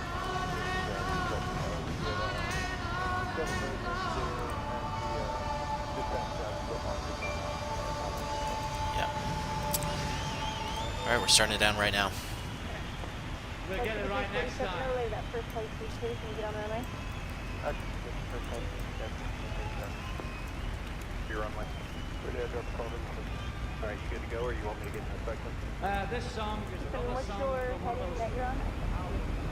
4020, take Carter taxi off via Foxtrot, stay with me. And a lot of people thought it was just about my 50 different tower, previous Bravo just ordered to strike multiple birds, FP 1000, bullet marker on your runway. For runway 16 left, clear to land with 14015. At 16 left. The 5560 different tower, cross point, from up to front, Heavy Boise 777, runway 25 on way. Runway 25, line of way. 65. Bird strike occurred right at the touchdown zone.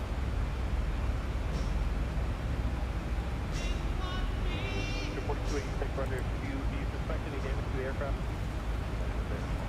Mr. 42, take Roger, where do you park? 4386, that can be a Bravo Sierra. If you do end up finding any damage on the airplane, just if you could reach out, give us a call and let us know. Bravo Sierra on 1. If you get it. Alright, that's pretty much the latest 110 at 7, few at 8,000. It's cold, -3 now, colder. Dew point -8, altimeter reaching 998, which is ready. Okay, let's go back to the fix page, delete 100, and we'll put a 10-mile ring and a 4-mile ring around the runway. 4 is for flaps. Or no, 10 is for flaps, 4 is for gear.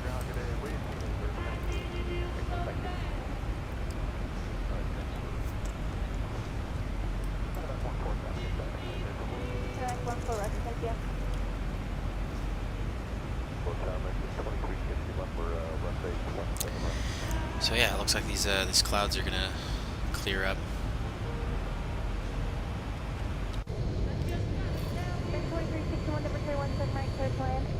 Oh, cool. A little bit of snow down there.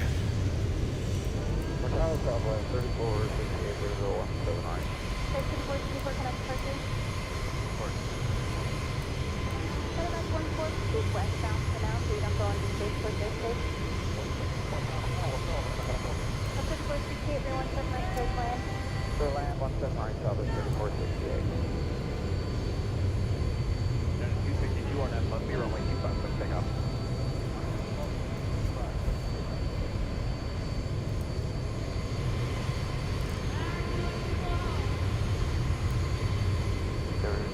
Southwest 44, right. Southwest 1544, different tower, runway 16 right, clear lane with 130 at 13. Clear lane 130.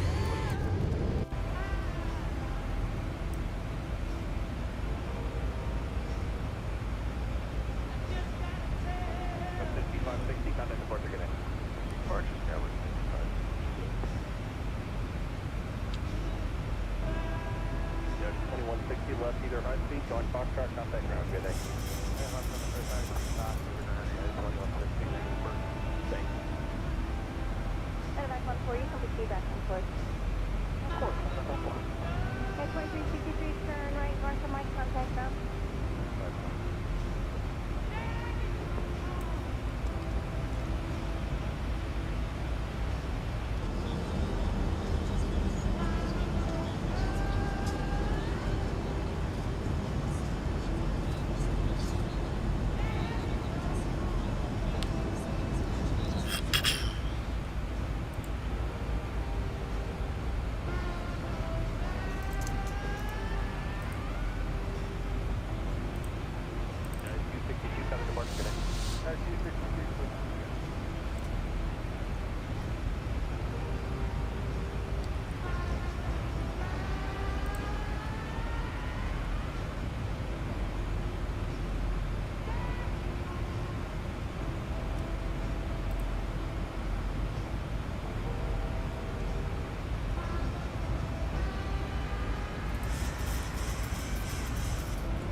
Traffic 7 mile final RJ 200 gears on.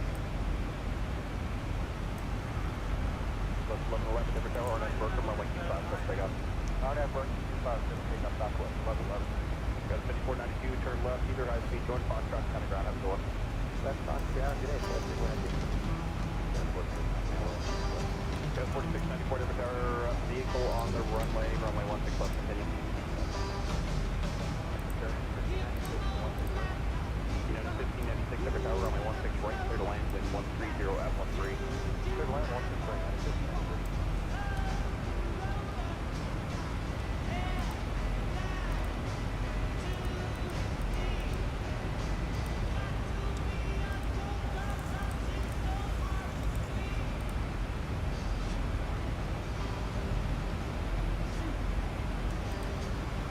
Still doesn't work.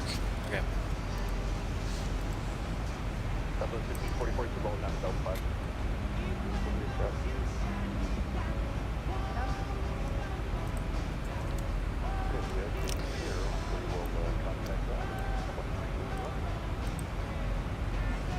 I don't have any traffic for you. If you leave us over the station about 2 miles, straight up to terminate against 56. Alright, 111.1 sets, approach courses are set, 173. Yeah, minimum is set, 5,557. Clear to land, wind 13012. Southwest 1544, 10 left, Delta 5, contact ground at Whiskey Bravo, good day.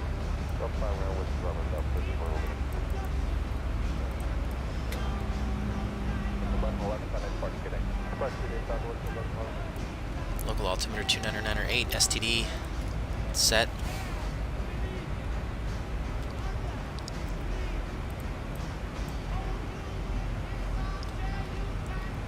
Star bottoms out at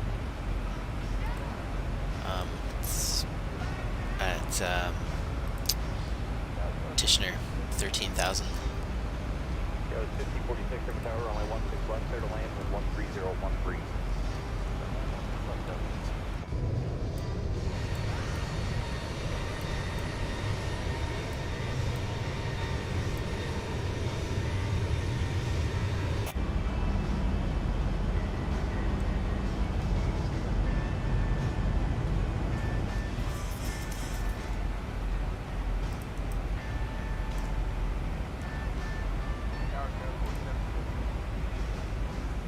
This 4778, Democrat 179, clear to land.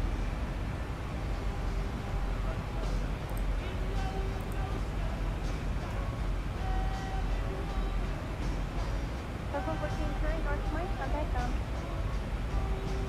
114. Contact down.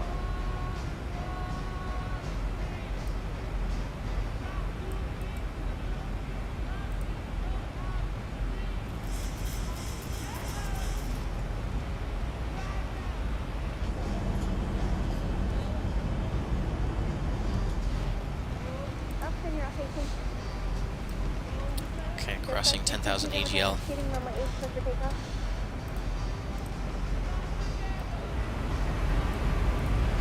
Landing lights on, turn-offs on, starters continuous, wing lights, cabins advised, auto brake 1.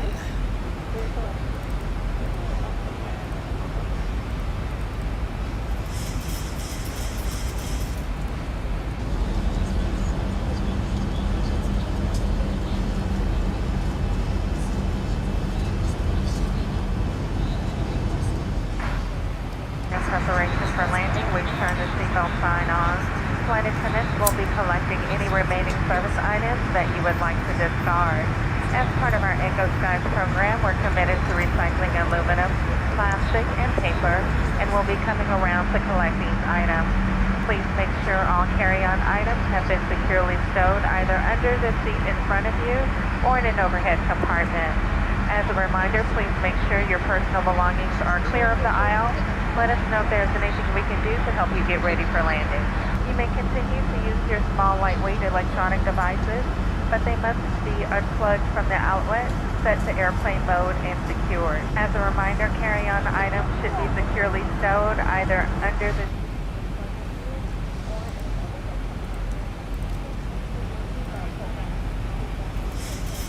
right, headrests are lowered, and footrests and video monitors needed.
pretty much turning a 23-mile final here.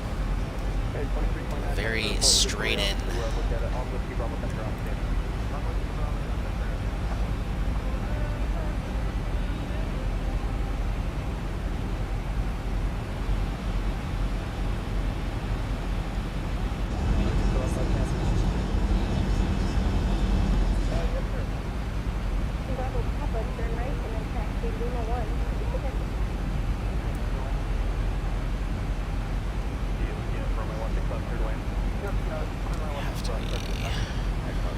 Cheaper at 10,000. All right.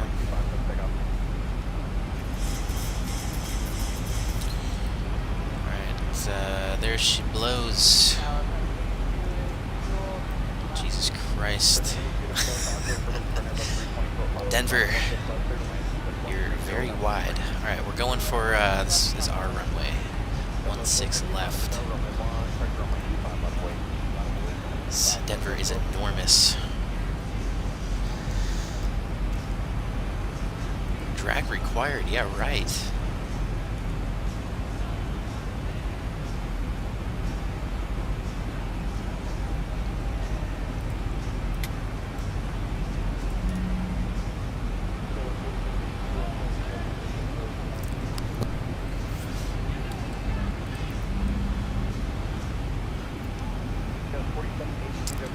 Denver traffic, United 1477, Boeing 737, 15 miles north at 10,000. We'll be straight in.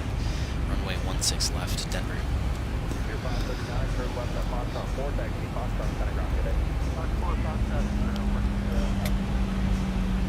Bells.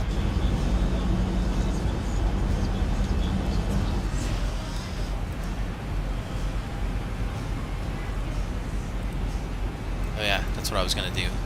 I had this whole thing set up. What was the wind? 110 at 7. It's -3.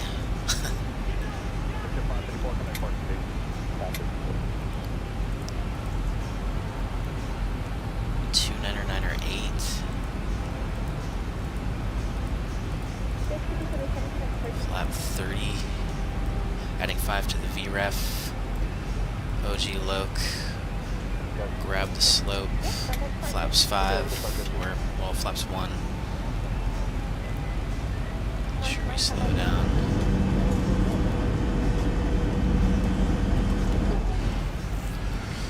Retractables.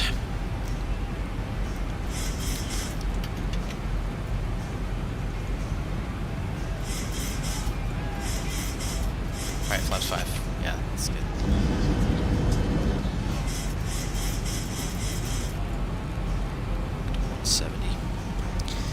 Alright, landing weight is going to be about 0.4, so 127.9.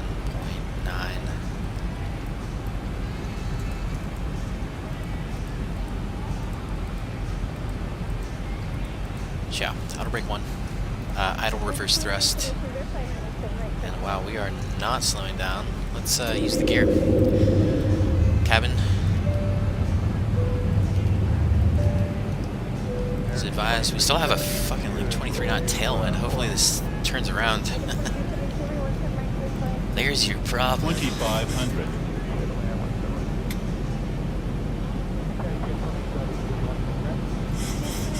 Hopefully this live weather is like in sync. It doesn't so far.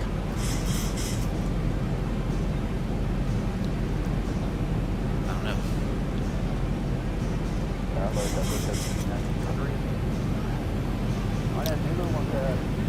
See what happens. Whoops, I need that. 130, 140 plus 5 would be 145 for final approach speed. Let's do that now. Flaps 15. Flaps 30 and 145 set.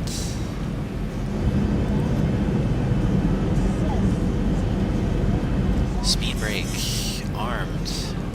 Auto brake 1, flaps 30, green light, gear down, 3 green, landing lights are on, captain's advised. And we are cleared to land. Okay, looking good. We still got that tailwind though. What the heck is going on?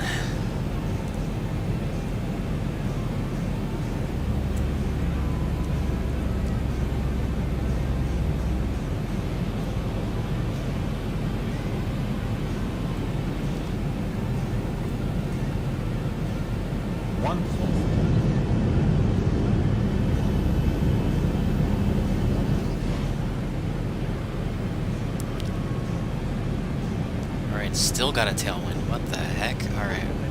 Whatever, I think the go altitude's like 10,000 or something.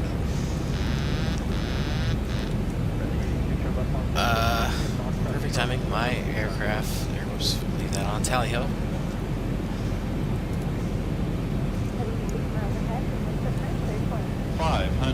Shit. Really? 400. Approaching minimums. 300. Minimum. Continue. 200.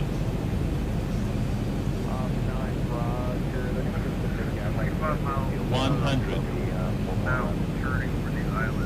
Up. 50. 40. 30. 20. 10. Oh my god, I saved it. Alright, cool. Idle reverse. Holy shit, that's a hump of a runway.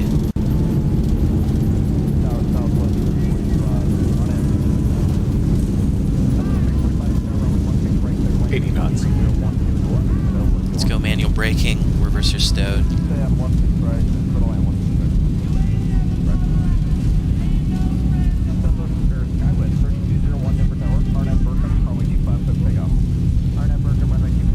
Alright, keep it rolling.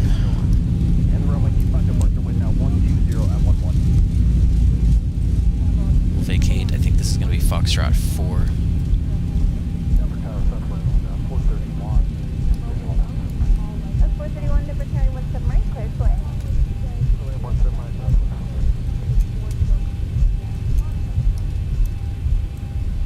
Perfect. Welcome to Denver International.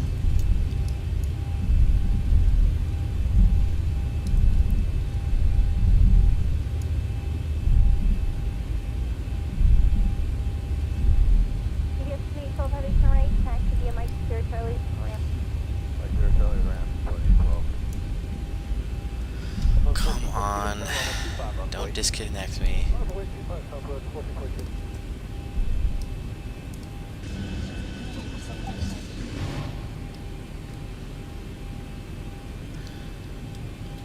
Denver ground, good afternoon, United 1477, Foxtrot 4, going to gate Alpha 25.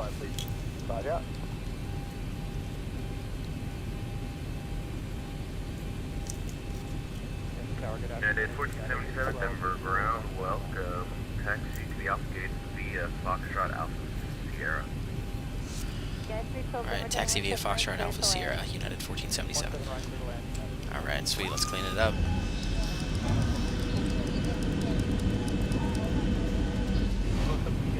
Delta 5 on the ground at Whiskey Bravo. How's it going? Delta 5, Whiskey Bravo, will be bank number 7.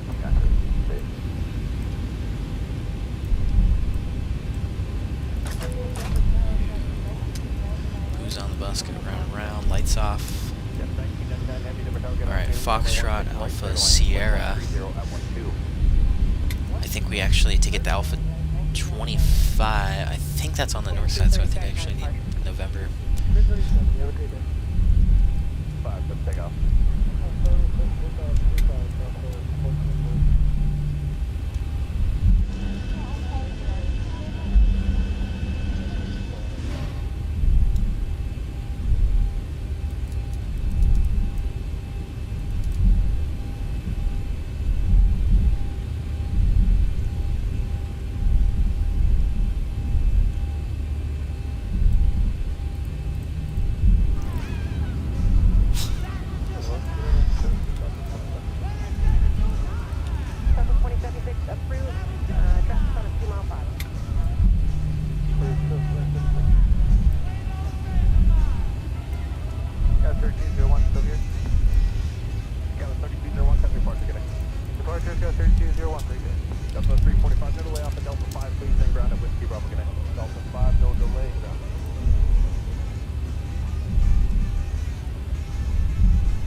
This is our terminal over here.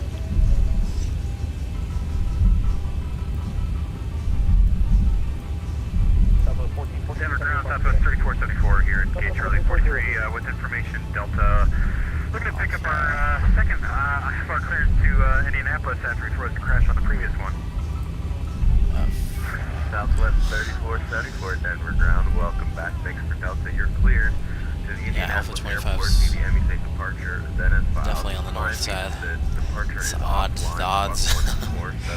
The odds are on the north. Same squad code, awesome. Mother of God. Yeah, well, clear to Indianapolis via the Hemis 8 departure circle transition. We'll climb via the SID, and departures flying will be squawking 1475, Southwest 3474, and it's been a day here at the company as usual. Southwest 3474, read back correct, expect 8 for departure, and call for push to start. We'll call for push to start, and we'll expect runway 8 for departure, Southwest 3474. 1999 heavy from Delta 5, traffic with Bravo, get it. Delta 5 with Bravo to ground, Alright, Amplitude for 906, Brewing 906 Timber Tower, roger, constantly coming for a heavy Boeing 777, just exiting runway 16 right, clear to land, weight 130 at 12.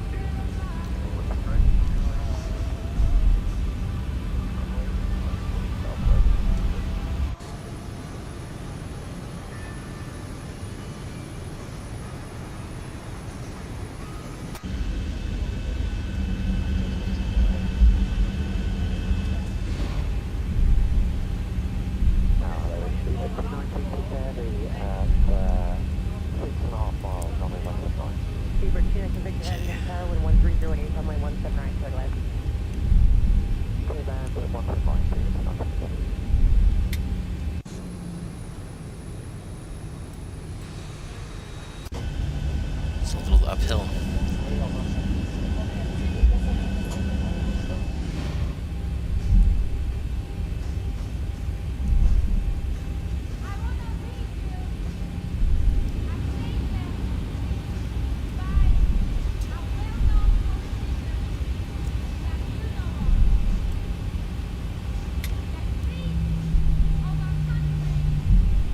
Got a free call, taxi via my contact ground. Altitude 831, wind 13016, RNAV. Additional aircraft information echo is now current at Denver, altitude 2999. Alright, Alpha. Oh shit. Alpha. What does that say? A331? Okay, well, there's no 25. We'll have to go to Alpha 27 here. Alpha 2304, I think they've done, they've extended some of these terminals recently. It's a shame X-Plane 12 isn't up to date right off the bat. Hopefully somebody will come in here and add the terminals. But we'll get the closest thing. Alpha 27.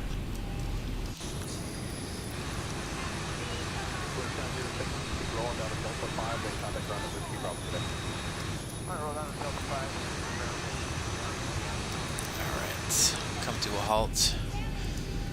Park brake set, fuel cutoff, taxi lights, fuel pumps, seatbelt signs, hydraulics, propellant, transponder standby, and anti-collision light off. Once again, welcome to Denver. See, add about, I don't know, 10 or 15 minutes to, say add 15 minutes, we were about 6 minutes ahead of schedule. For the block time. Actually, what am I doing? I know the FMC records the Zibo records. Approach rate, weak? Are you serious? It only gave me 2 stars? Landing, oh, landing rate, it gave me 4 stars, okay. Fine, I'll take that, I guess.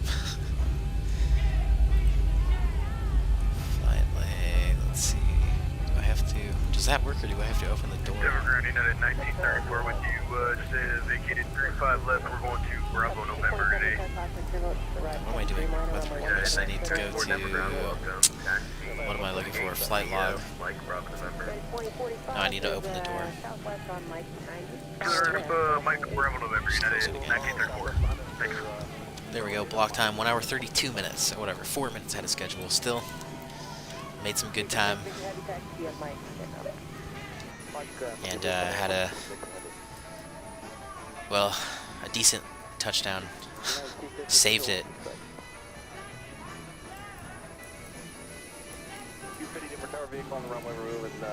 Crazy. Alright, let's check out the replay. We'll disconnect from VATSIM.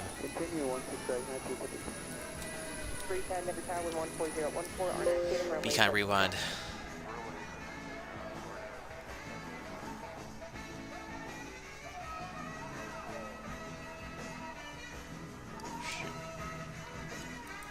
What?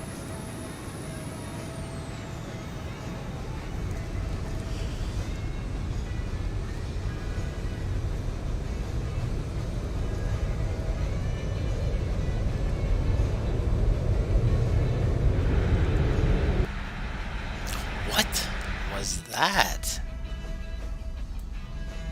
What?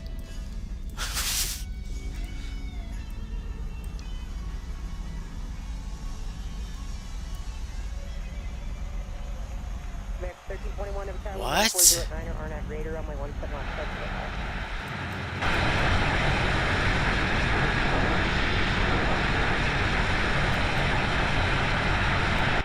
What?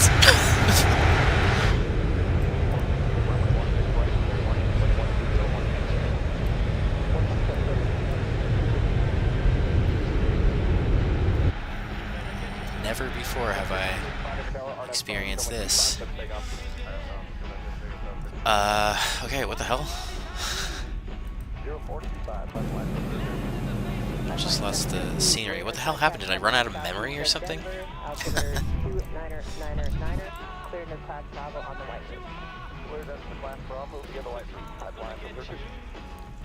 Okay, it's coming back in. Here we go. Okay, let's see if this looks better.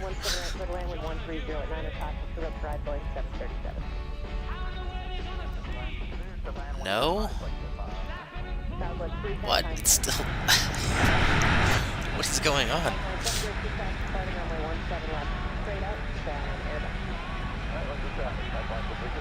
What the fuck? Okay, that is some kind of glitch is going on. I don't know. This might be a bug with X-Plane 12 or something.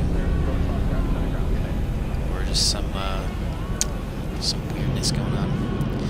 I don't know.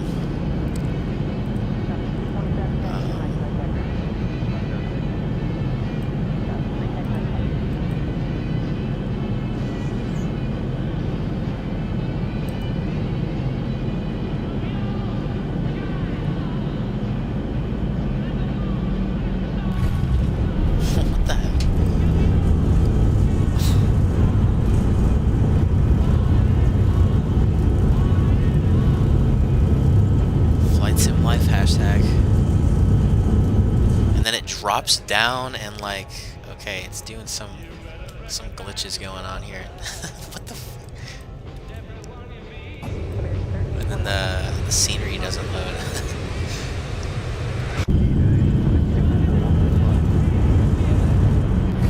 It's weird. It's never happened before.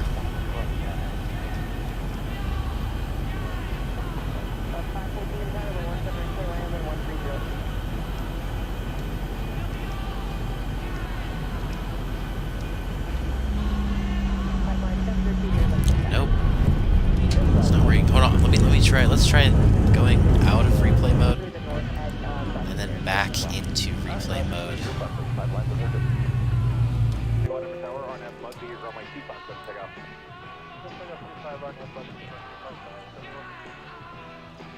And really slowly rewinding.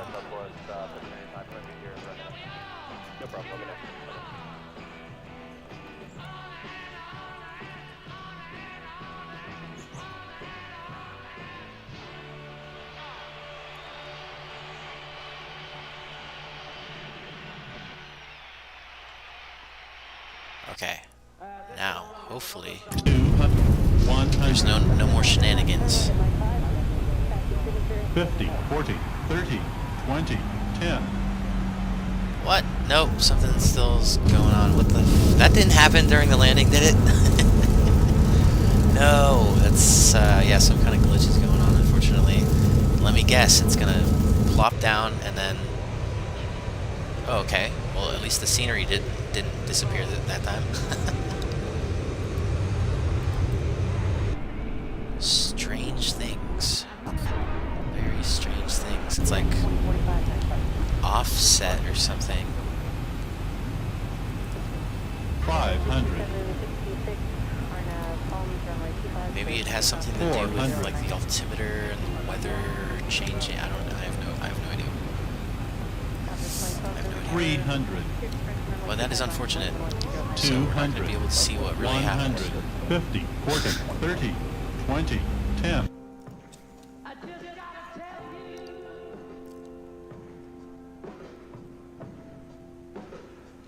Or something with the...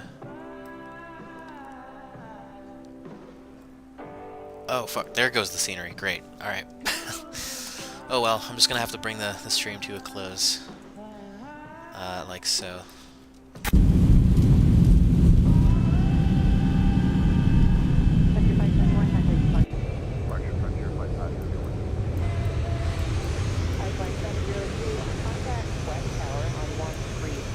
So, yeah, that's it. It was a good flight. I'm gonna walk away now. Thanks for hanging out. Thanks for stopping by. Take it easy. Till next time. Okay, bye. Denver Tower, pipeline 12702, so hit 6,000, white route. Pipeline 12702, Denver Tower, traffic, RJ, starting runway 25 straight westbound, followed by a southwest. I just got a